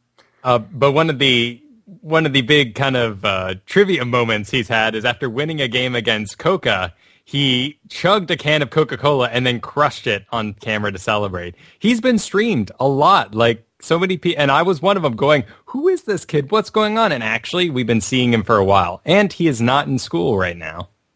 Well, if I was his parent, I would not mind, especially when where were you today? Nowhere. What's that behind your back? $50,000 and a medal trophy. All right, mister. Where did you get $50,000? Do you need to give that back? Well, I won in a video. I told you about playing video games. Straight to your room, LEENOCK. Leave the money here. No, that's not. Yeah, exactly. No, that's awesome. I wish I could have skipped school for video games. Well, I may have, but I didn't get paid for it. Yeah, or we were pretending to be sick. We definitely weren't making $50,000 off these escapades. Yeah. So, God, it's the drinking the Coke. It's no Murloc hoodie, but that sounds like a pretty fun showmanship nonetheless. It's so interesting how with Reddit and all these different sites, how fast the internet moves. I mean, you can check a esports meme literally minutes after it's happened. And you here have put the progression that LEENOCK had to go through in MLG, and it is staggering. It is absolutely insane. Let me open it up right now so I can look at it. I mean, he came in from the open bracket, and as he made his way into the championship bracket, it was just the people he went through. I mean, we're looking at, he went through Haypro, Dongray Gu, he went through Boxer, Slush, MMA, IdrA. He 2-0'd IdrA. He 2-0'd HuK, the previous MLG champion. 2-0'd MVP. Again, beat Dongray Gu. And bam, Naniwa just takes him out in the finals for the win. I mean, where the hell has he been? He must have just trained real hard. I mean, he's had good runs. He has had undefeated streaks in the GSL Code A. He's done well in Code S. But something just must have switched in this kid's head when he came to America and he was ready to own the place. And that first match against Naniwa in the finals, I remember watching it, and I mean, obviously I was not alone. If you go back and watch the VOD, Tasteless and Artosis, we thought we were looking at a no contest. That first match, Naniwa just flung LEENOCK off like he was some kind of obnoxious fly, just tickling him. And both the Tastosis were just like, wow, this was perfect play. They even said, this is like you took a guy from the future of StarCraft 2, like 2 years in the future, brought him back to now and had him play. That's how good he was in that match. But apparently in the future, people only fast expand. Yes, exactly, because he just kept trying to fast expand every damn match, and LEENOCK was just like, LOL, what? Well, he was prepared to learn from it, and he learned very quickly. You got to wonder if these younger kids just have the video game stamina. I mean, I know I take breaks. If I have a day off and I have nothing to do but play video games, I will spend a good chunk of that outside, cleaning up my place, doing responsible things to give myself a break from video games. But boy, I remember marathoning games I rented from, back when grocery stores had video game rental places. But I remember spending entire weekends glued to the TV and not stepping away. And it didn't mentally fatigue me at all when I was younger.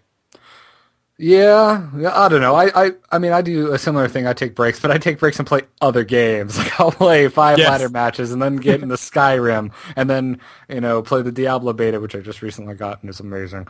And then come back to StarCraft. But for me, I find I can still marathon on casual games, no problem. I definitely cannot marathon StarCraft ladder, though. I just can't do it. Like 5 games tops 1v1 before my brain just starts to abandon me. Obviously, we're not pro players, though. I'm sure their training regimens are very strict. I'm sure a competition makes their training regimen look like a joke, but then again, you have the stress of the moment and all these sort of things. Yeah, but nonetheless, again, go check out our show notes. Check out this link. Props to Reddit user Zergmark who posted this. He posted this on Reddit this past Monday of LEENOCK's progression to the MLG. And just if you ever want to wonder, like, well, did he really earn this? Open this up.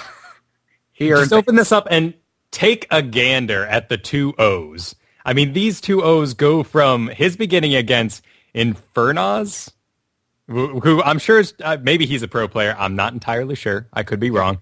But it could also just be some dude who's like, I want to get some kid named LEENOCK, whatever, hangs out the rest of MLG, and his mind just continues to be blown.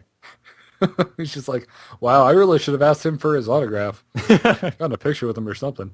Man, I totally was rude to that kid after I got done. Yeah, well, alas, I'm sure the 50 grand's making it feel a lot better. Another thing I wanted to bring up about LEENOCK is his drone splitting.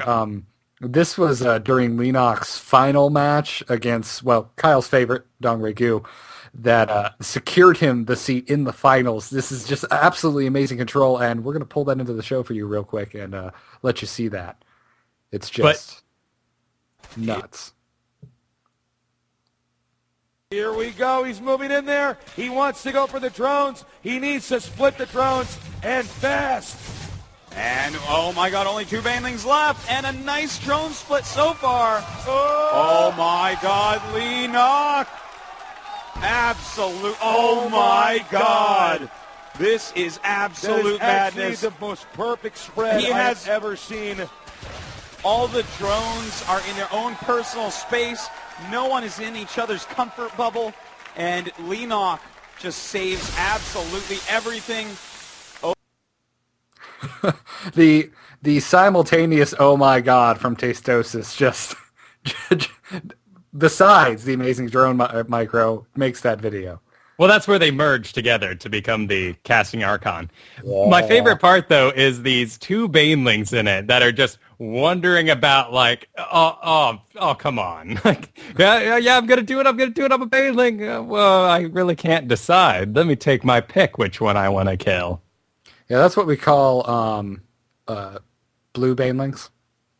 Oh, I see what you did there. Moving on quickly. Yes, we did. And finally, well, we're not going to play the interview. It's rather lengthy, but the MLG interviewed LEENOCK, and you really should go check out the interview. It is awesome. So just wanted to point your attention to that link again in the show notes as always. So go check it out over on the StarCast.com. Well, Kyle, it is time for what we do every week in Ion Esports. It's time for our match of the week. And, well, we're going to talk about a little ZVT. We're not going to talk about the finals against Naniwa because, honestly, who wants to hear about a Zerg smacking down a fast-expanding Protoss for 4 matches? Abusing that greedy man. No, Yeah. This was definitely, in my opinion, the turning point of LEENOCK because he had gone through a lot of people, a lot of big people, but he was up against MVP. And if there was a time for him to get knocked out, it was then. Right. This is just a stellar 2 games, and if you haven't seen it, you really owe it to yourself to go watch it. Even after hearing our quick summary here, you should go see it. I don't care if you know how it ends. Obviously, you know how it ends. LEENOCK won the damn competition. Yes. But anyways, yes, we're talking about LEENOCK versus MVP. This was casted by Mr. Bitter and DJ Wheat. You can go check out the VOD on MajorLeagueGaming.com. I've actually never watched VODs on on the MLG site before, so just so you know, the link in the show notes takes you to the VOD page. There's a little pop-up menu at the bottom of the player that allows you to select the VODs. It took me a little bit to find it, so if you're like, hey, guys, this link just takes me to the VOD player, there's a little pop-up menu, bring it up, and you can watch whatever VOD you want. You do need a premium account, though, which I just got my first one for the first time. I like it. I think I have to do it from now on. Yeah, it's a different system than certainly GOM TV or NASL, but I like it. I like what the MLG has done with their VOD player. $30 for the whole year. I mean, you really can't beat it for high def. I VGA'd my laptop to my big TV, and it looked great. Oh my god, I was sad that none of my StarCraft buddies were in town because I was going to just have a Barcraft at my house, but alas. So just to give you a quick backstory here, MVP is a former MLG champion and fought his way through the open bracket this time around, and he was also the last Terran left in this MLG, which immediately everyone just thought, what kind of blasphemy is this? Terran's overpowered. This just can't be.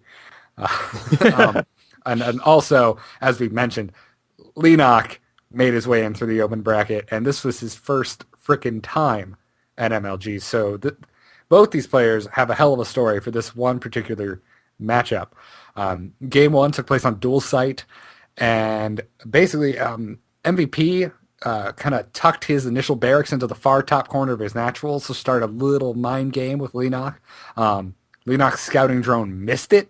MVP faked a little early aggression with 2 Marines. He took out one of LEENOCK's forward overlords. He loves doing that. Yeah, he really does. Who doesn't? Who a Terran player out there doesn't like just like, I'm going to go kill myself an overlord? After realizing he wasn't under control, under the threat of a real proxy Rax, though, LEENOCK took his first expansion. LEENOCK made a nice tight choke with his Roach Warren, his natural expansion, the Evo Chamber, and a pair of Spine Crawlers. The choke wasn't good enough, though, as soon after completing his choke, MVP moved in with Hellions and killed 13 drones on their first pass.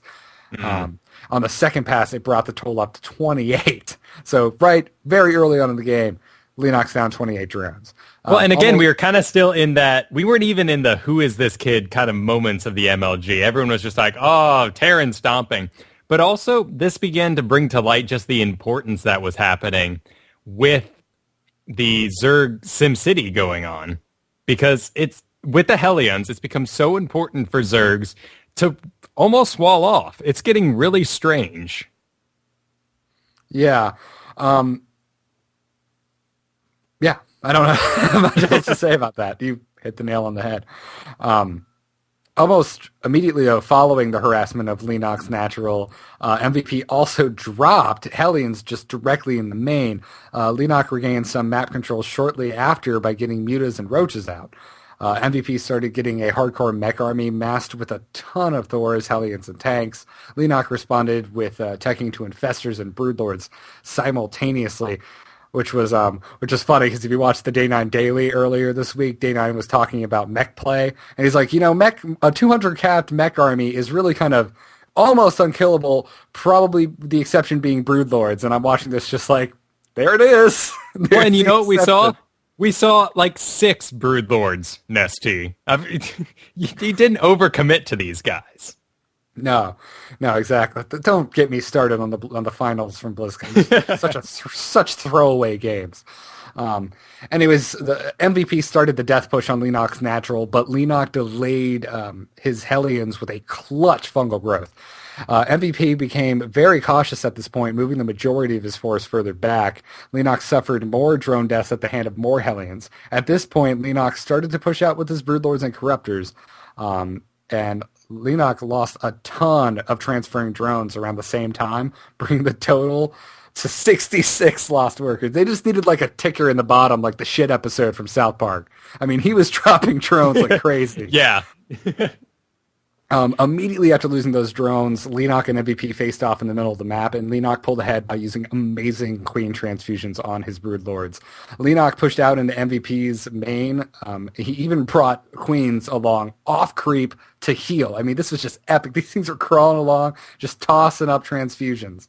Now the speed is about right, actually. I mean, Broodlords aren't booking it, and certainly queens off creep aren't booking it. This was something you don't see very often. It was genius. Yeah, it was kind of amazing how well that worked. So watch that on the ladders now, ladies and gentlemen. I bet you we're going to see a little bit of Broodlord queen pushes. After pulling back momentarily, LEENOCK masked up roaches and even more Broodlords. He lost even more drones, bringing the final total to 77 lost workers. But it didn't matter. LEENOCK moved on to MVP's main. He moved on MVP's last remaining main army and transfused like a boss and just ripped him apart. I mean, yeah, it was insane. Again, go watch the VOD and listen to Tastosis just scream, "Oh!" and that just kind of rising crescendo that they harmonize with is kind of funny again, becoming the Archon live on air. Yeah, but we had a game 2 as well.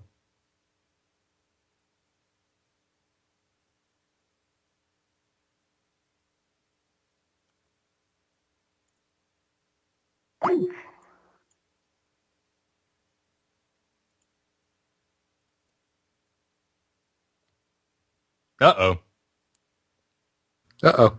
Oh, hey, there you are. My internet is just like dying on me. I don't know what's going on. No, maybe Florida's... I can hear you, so can't see you, but on with the show. All right, well, continuing on.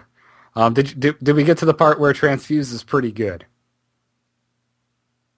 I figured so. Basically, last thing I heard from you was I had said, but there was a game 2, and then that was it. Wonderful. Well, I guess we'll go right into game 2. Game 2 took place on Zelnaga Caverns. This is, of course, if you were listening to the interview with Clutch, where I had this raging Zerg fan sitting behind me, just like, oh, Zelnaga Caverns! Oh, Zerg's going to lose. Wait, he was a Zerg fan?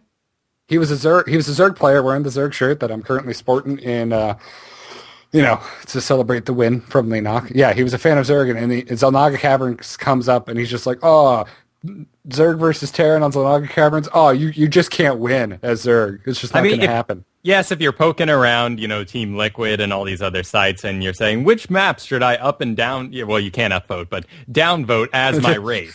It's not Reddit on StarCraft 2. I know, too much Reddit in my head this week. But people say... and lots of people do it to Zelnaga Caverns. Some people say that you can't win a PvZ on Zelnaga Caverns. It's too heavily favored in the Protoss. Yeah. But anyways, to get into the match, LEENOCK scored an early SCV kill, which always makes me happy, in a pro match anyway, because you never see that. MVP opened with getting a reactor on his factory and pumping out 2 fast Hellions, much like the last game. But instead of going for Blue Flame, he swapped his factory onto a tech lab and started pumping siege tanks. LEENOCK ran by MVP's pushing army and scored a free siege tank kill. I mean, this was big. MVP sieged up on LEENOCK's natural, and this is right about when the Zerg whining began behind me. She's like, oh, I sieged up. Zerg's going to lose in a minute. Were you doing the whole, like, there's a noisy guy in the movie theater behind me? Were you doing the slow turnaround and trying to give him the eye? I was doing the, like, you mad face, like, turning around and just be like, but no, that is not what happened. The Zerg did not lose in a minute. LEENOCK moved his crawlers forward, and they started taking focus fire. And immediately after the crawler started getting hit by the tank, he just surged forward with this massive amount of speedlings and banelings, and he just killed everything. There was nothing left on his front lawn. He was just like, I'm done with these lawn gnomes. I want them gone. And they were just, everything's dead. I mean, that just swayed the game so far in his favor. There was almost MVP really should have just like been like, all right, I'm done, I'm out right then and there. But he stayed in the game. LEENOCK it shows the caliber of player that MVP is. I mean, even MC and other sorts of people of this level, they stick around. They try every option. Yeah. LEENOCK, however, then went on to continue to even more bruise MVP by surrounding his like only bunker and his only siege tank that was protecting his natural, and leaving him with like one tank in his main, and I think 2 Marines had just popped out. MVP eventually reclaimed his natural with Marines and 3 tanks, but LEENOCK just decided, hey, now's the time to go to the finals, and he just rolled over everything that MVP had with speedlings and mutas. Yeah. And that was just the end of the match. And I remember watching this just in disbelief, because I didn't want to, but I did kind of agree with the naysayer behind me. When I saw those siege tanks just siege up outside of his natural, I'm like, ooh, this is going to get really hairy from here on out. But yeah. That is how you play Zerg right there. I mean, that looked like it could have been something Blizzard choreographed for a cinematic during the campaign. It was just this giant surge forward, just destroying everything in its path. Now, we're, of course, new into esports with SC2. We didn't follow Brood War much back in the day, but LEENOCK is just so aggressive, particularly in the early game, does make so many good decisions. It almost seems like this is what we were hoping we'd see out of July Zerg in SC2. Yeah, and I can't remember what exactly it was that LEENOCK did, but there was a point, I think during the finals, where Tastosis mentioned that LEENOCK was going into a more of a July Zerg style, to which I thought, oh no, please don't lose. Oh no, his July Zerg, he's going to throw himself away, yeah. No, he was playing very solid. Again, the importance of that 10-minute to that 6 to 10 minute window you have where just a couple roaches can do a ton of damage and make a lot of noise over by an opponent's base. Yeah. I mean, also, just when he moved his crawlers up to start taking tank fire, I mean, misdirection can play such a huge component in the success of an attack. I mean, those crawlers weren't going to live long. He had such a small window to move his units in for the kill, and he just executed it perfectly.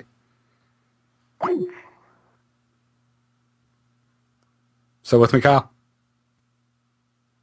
Oh. Uh-oh. Still there? I'm still here.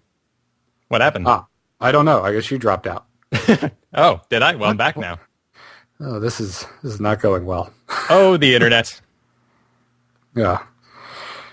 All right, and my video's back. Hey. Oh, but I don't have video. Wait, no, here I come. There can be only one. Only one. If you want to stop recording here so I know when I'm going through your file for the podcast version. Absolutely. And then kick it back on. All right. All right, cool. Shall we continue? Yes, we should. Time for some non-MLG news. DreamHack Winter 2011 has been announced, and the full breakdown is up on their site. There's a link to the site in the show notes. It will be taking place very soon. It will be taking place November 24th through the 27th. There will be 64 player slots. It will be a best of 3, with the grand finals being a best of 5.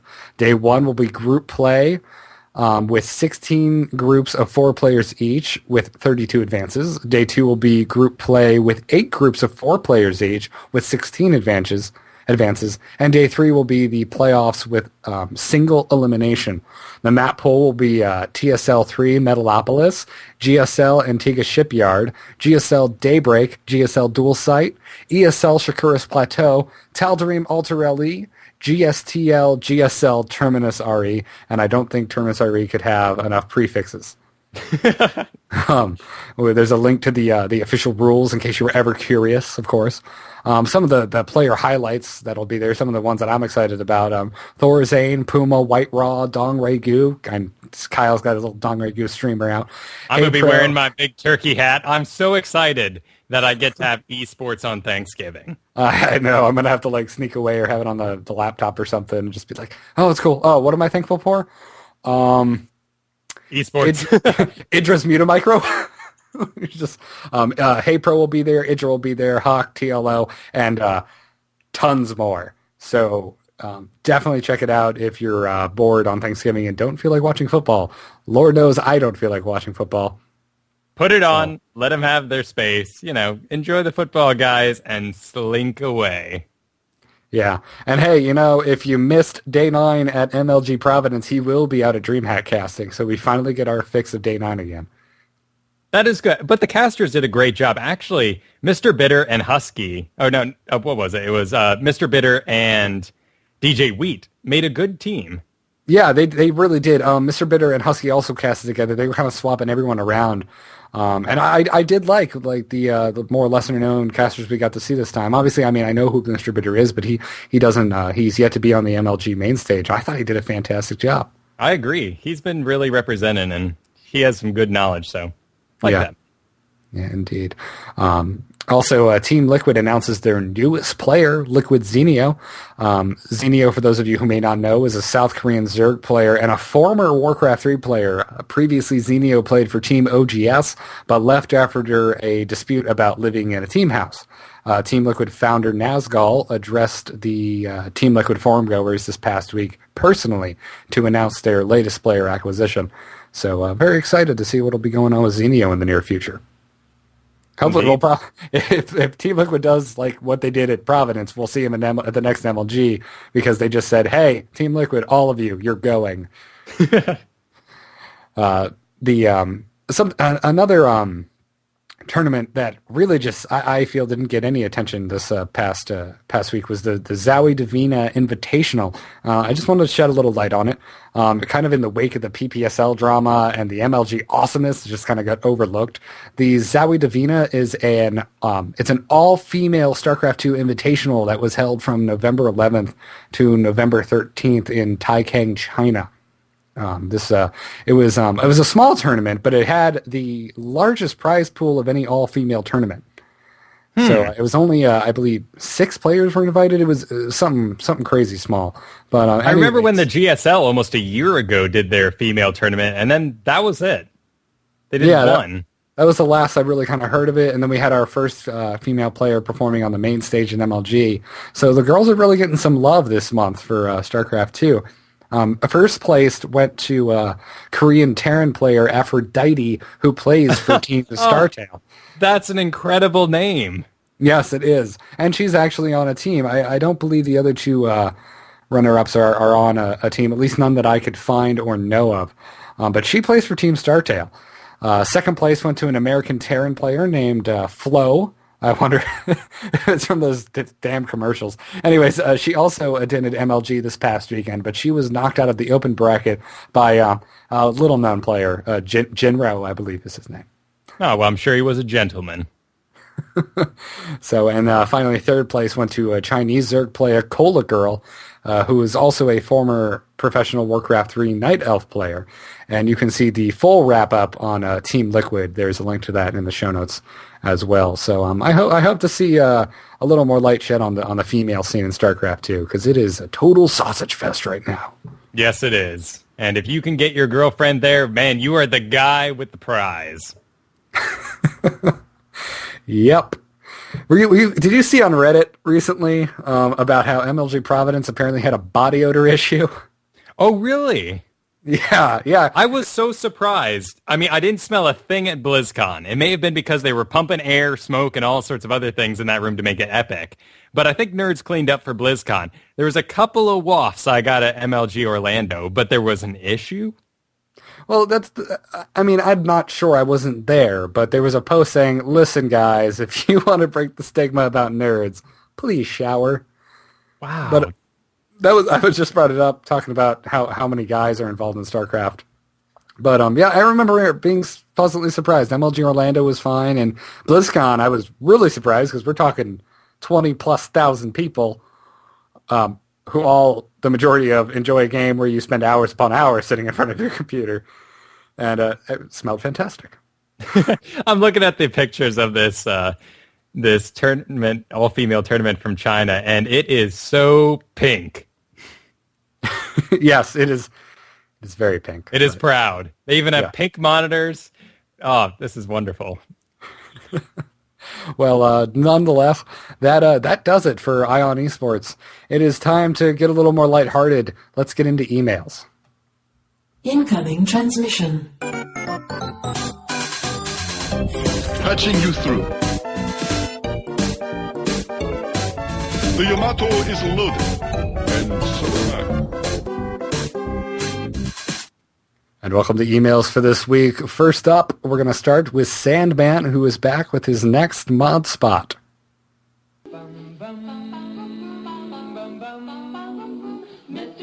Hey, StarCast, Sandman here with the Modspot episode 16! Yeah. So, let's do this. Wow, I really didn't think that one through, did I? The mod we'll be looking at today is called Empires and Conquest, brought to us by a warlike goth named Lemmywinks. If you're looking for a quick, fun game to play with a group of friends, this is your mod. Players start out on a giant crescent moon-shaped island controlling an observer that is capable of building a command center. They are given 1 minute and 30 seconds to set up their base. Although there are advantages to setting up early, the last person to set up has a better chance of scouting the enemy bases. The command center pops up at a moment's notice and gives you a free SCV. Do not make the mistake of building an extra SCV, you will not need it. The SCV is purely a builder as there is no resource collection in the game. Players start out receiving 5 minerals every 20 seconds. However, players can choose to upgrade the number of minerals they receive for a long-term economic bonus. Players quickly train and upgrade a variety of fighting units out of various structures that can be built by the SCV. They then attempt to hunt down and kill the other players. When one player conquers another's town, the loser becomes a part of the winner's empire and has to fight for them. The game ends when one player is the undisputed ruler of the entire map and all of its inhabitants. What I really like about Empires and Conquest is that it manages to be fast without sacrificing the strategic aspects of the game. There are dozens of ways to get a slight edge and just as many ways to cancel out those edges. The speed actually adds to the intensity of the strategy by forcing players to make split-second decisions. Fun, fast, and fluid, Empires and Conquests gets a 5 out of 5. Until next time, this has been Sandman. Here's hoping I didn't put you to sleep. Also, check out Entertainment, the Internet Entertainment Podcast, where Hipster and I just interviewed Jeffrey DeMunn, who plays Dale on The Walking Dead. Oh, wow, really? They got Dale from The Walking Dead on there? That is awesome! I have no idea who that is because I don't watch the show. You're missing out. I'm afraid of zombies. The season's a little slow, but it's still good. You go watch the first. You're afraid of zombies? I'm afraid of zombies. Yeah. Why? I thought didn't you play Resident? Weren't you a big Resident Evil fan, or was that Rich? Oh, that was Rich. I played Resident Evil 4 because you could actually shoot said zombies. Oh, because it was a playable game. Yes, because you could actually win, and there wasn't your eye stuck to the corner of the room. You could see where things were, and there were tactics. That is the only Resident Evil I like. Yeah, we're going to get some hate mail from the Umbrella peeps. Oh, bring it on. Bring it on. I'll file it right under the Who Gives a Crap file between Bethesda and Nintendo. Right? Strategy is not saving your rocket launcher for the end of the game. I've been lugging that thing with me in my briefcase. Yeah, the briefcase. First damn level. Apparently, I have a briefcase that's as long as an RPG. Good for you, Resident Evil.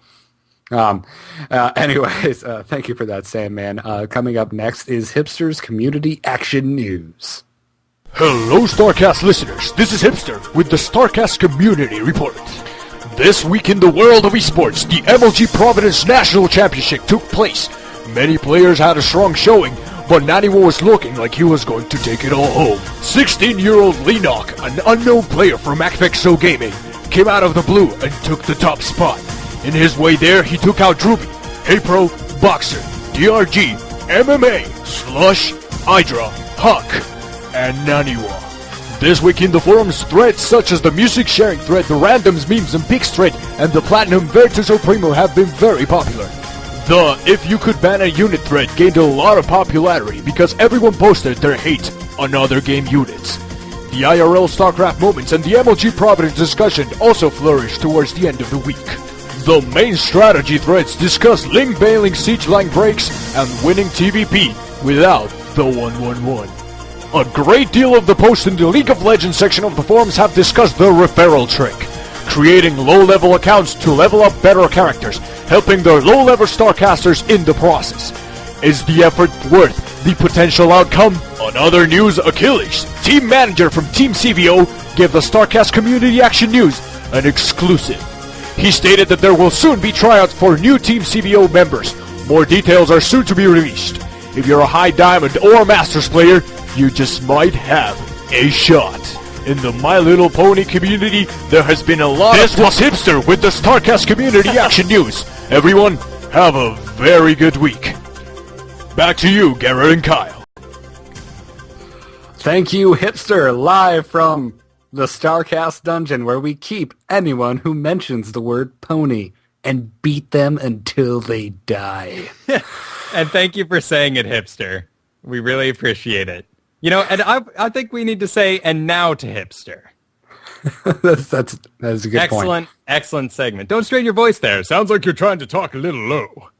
Yes. Yeah, it does. I don't.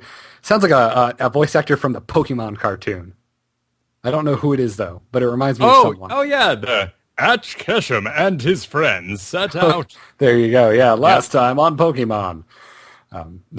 Still better than the Dragon Ball Z. Yeah. Well, that's awesome that CVO is recruiting some new members. That's really cool.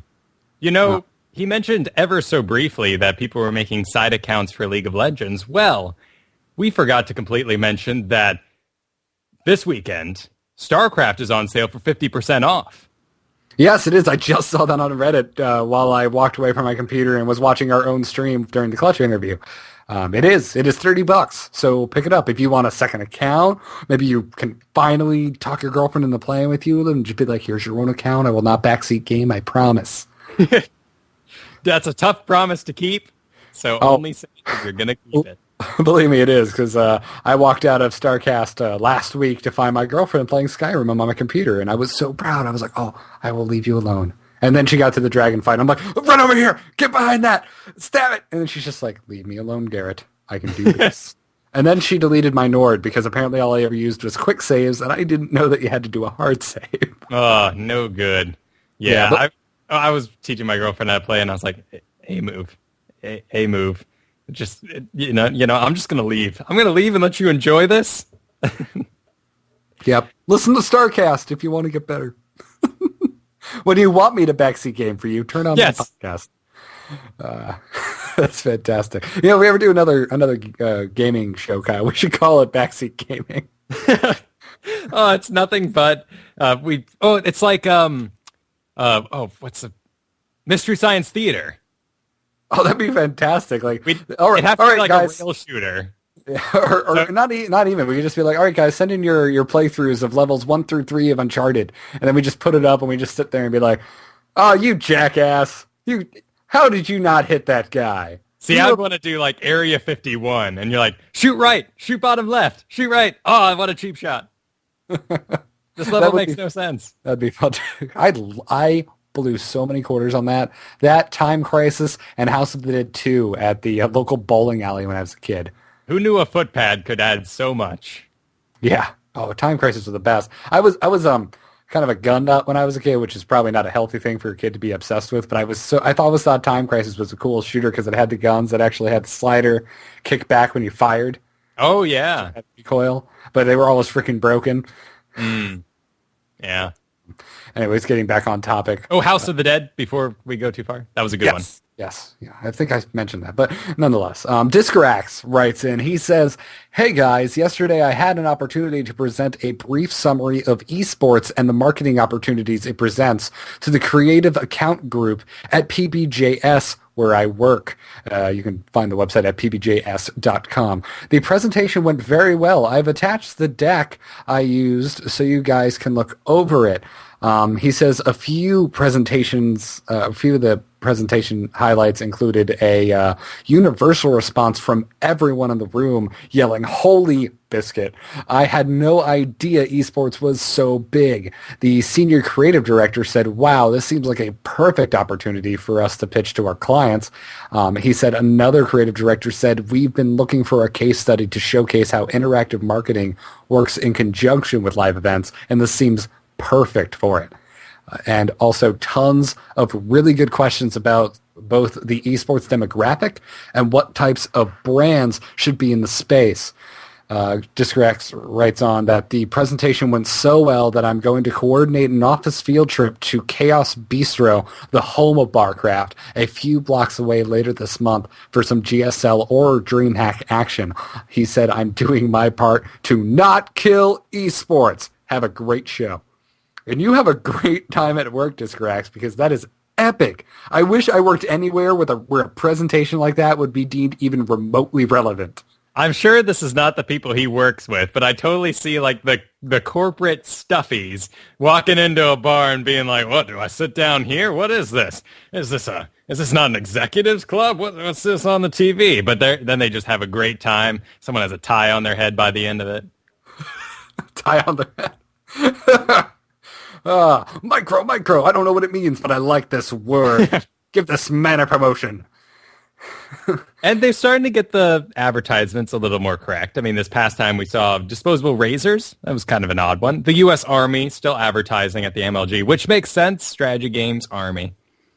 Yes, I love that because there's no space between that mental connection at all. Strategy, video game about space, military. It makes sense, though. Okay. It's not like, what was it, when a couple of months ago when we were tuning into GOM TV, and there was an advertisement for, what was it, some woman's cooking show? I was so confused by this. I don't know. I remember watching the I think it was GOM TV, and there was like an advertisement for a Spanish soap opera. Yes, I remember that as well. And half of it looked like a porn. Like, not to pull any punches. I seriously thought I was watching an advertisement for porn for a minute, and I was just like, what is this doing in my GOM TV? How is this? At what point in their marketing meeting for like potential advertisers were they thinking Spanish soap opera, competitive video game tournament? Connection is made. I want to know where that connection was, but I mean, Hot Pockets and some of these standards, energy drinks. Yeah, these are all just going to happen. But yeah, that makes absolute sense.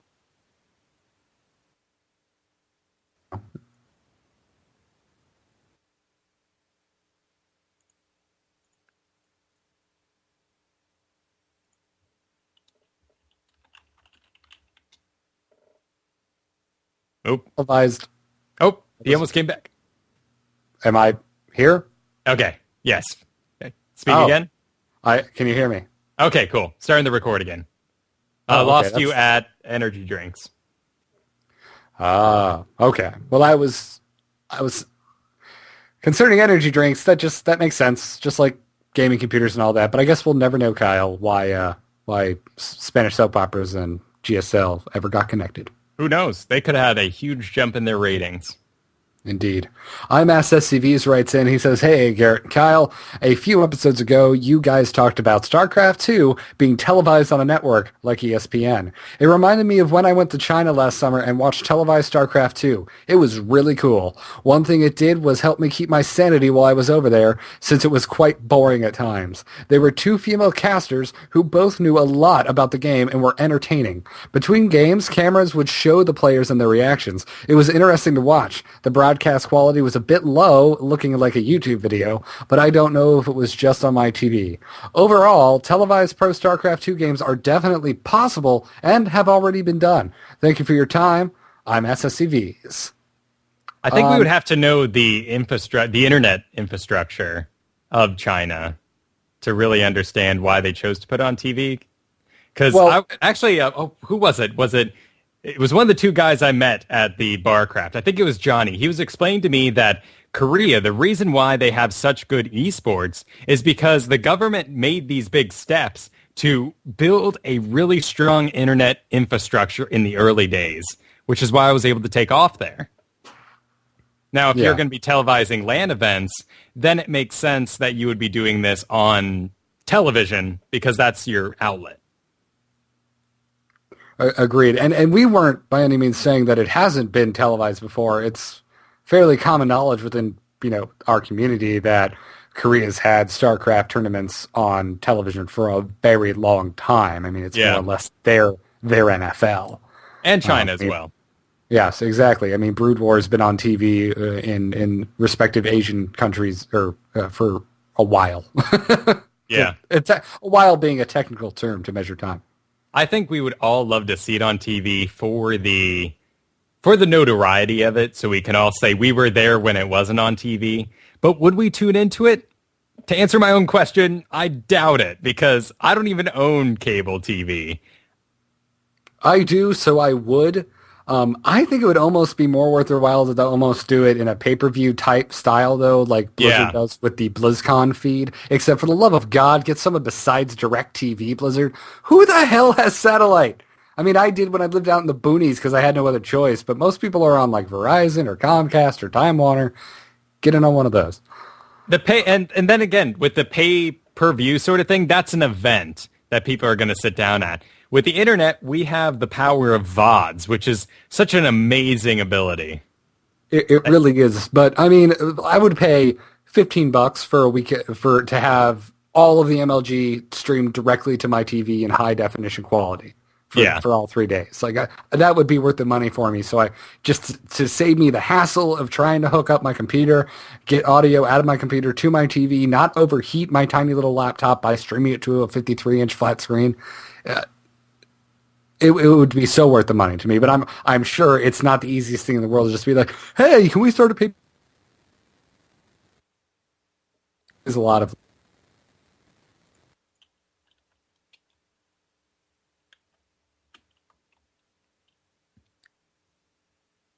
All right. Well, maybe I can still talk. Maybe they can still hear me. Oh, we seem to be having some difficulty with Garrett's audio. It seems to have dropped out for a moment. Can you hear me? Yes. What's going on, Mr. Internet? I don't know. I've checked all the other computers in the house and nothing's going on. Oh, well, I mean, this show is clearly saying it wants to be on television. What was that? It wants to be on television, not the internet. StarCast? Yes, StarCast and esports in general. Yes, coming to G4, somewhere in between two other shows that have nothing to do with video games. StarCast. Well, you're the internet. 2 years ago, you think esports is pretty cool. But now, after 2 years of everyone streaming and making you work and all these new websites you're just burdened down with, you just want to pass it off on your old brother TV. Oh, he's silent again. I guess I could just continue that rant, or I will stop it here and see where it goes. Actually, we were just about to ask for any questions from the chat room. So if you guys want to ask your questions, I will start compiling them for when Garrett returns. Oh, the internet. It is odd. And he's got better internet than I do, so.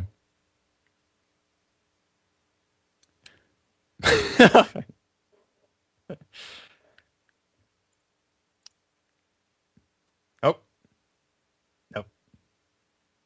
Did my video email work? Oh. Let me see. I believe we got that too late. Yes, we got it this afternoon because of the video production we're trying to do and still working on at the moment. It is taking a bit we got to get those videos ahead of time so that our technology producer here, Octane Pro, can help put those up.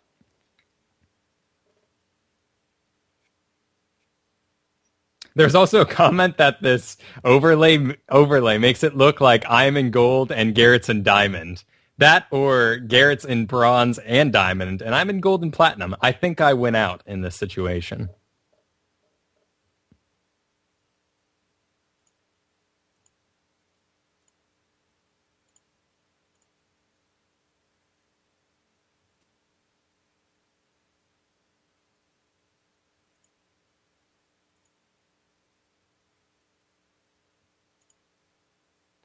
Well, he seems to have dropped off the face of the earth. Either that or he's resetting his internet. Either way, let me check my phone here. Garrett's connection makes it seem like he's in bronze. Oh, that's sad. Well, I have no idea where he went, but I guess I can go ahead and end the show for us. Might as well.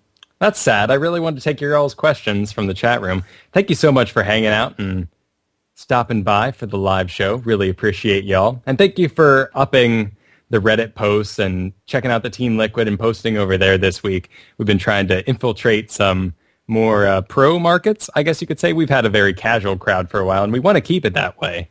Of course, we're not planning on changing up the show structure, as it were, but we definitely want to keep these live shows and get them going a little stronger. So, let's see. If there's any questions, I can save them for next time right now. Would you guys move to Korea to train for a year? Yes, I will. Photocopy that. And by that I mean screen cap. That's not the phrase. Am I playing after? Do I own a PS3? Why would that matter? I do own a PS3, actually. I've heard you mentioning something about streaming through PS3. Is that some sort of technological babble? I'm sure it'd be very hard to do. Or easy. I saw your post on it. I just didn't read it over on the forums.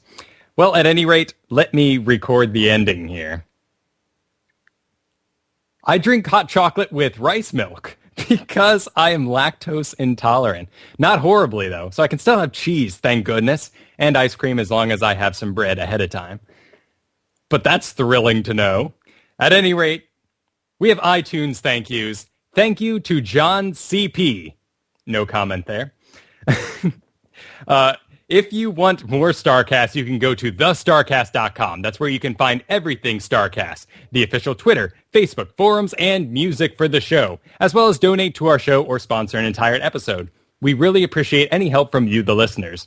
Also, check out the amazing StarCraft 2 community at thestarcast.com/forums. Seriously, if you're not hanging out on those forums, what are you doing during your workday? Are you just wandering around Reddit? That's not cool. Come on over to the StarCast forums. It's awesome.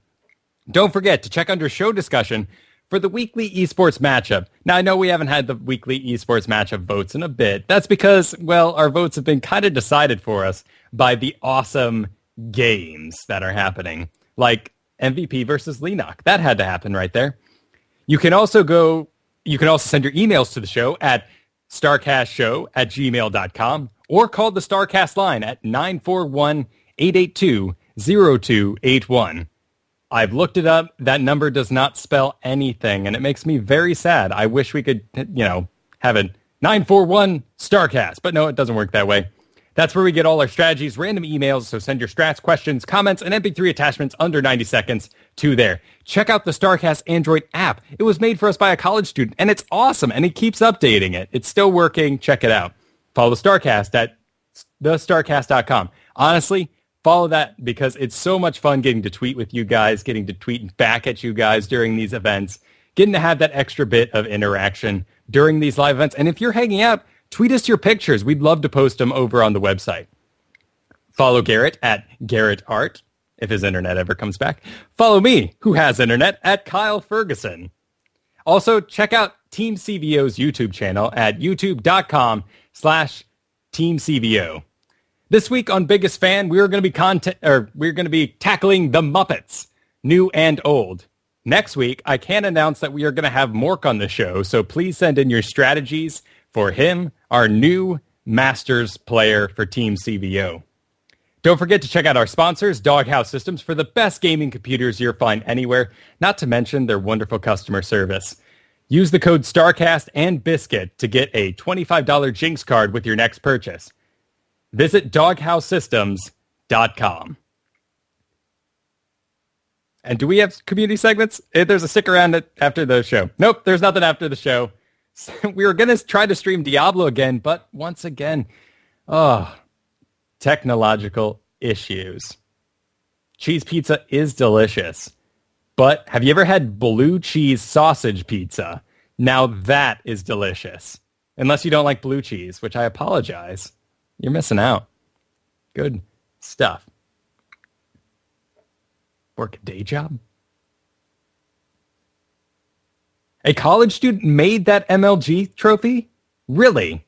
I find that hard to believe. Well, thank you all so much for showing up. Really appreciate you guys coming out for the live show. And we will see you next week, barring any more technical difficulties.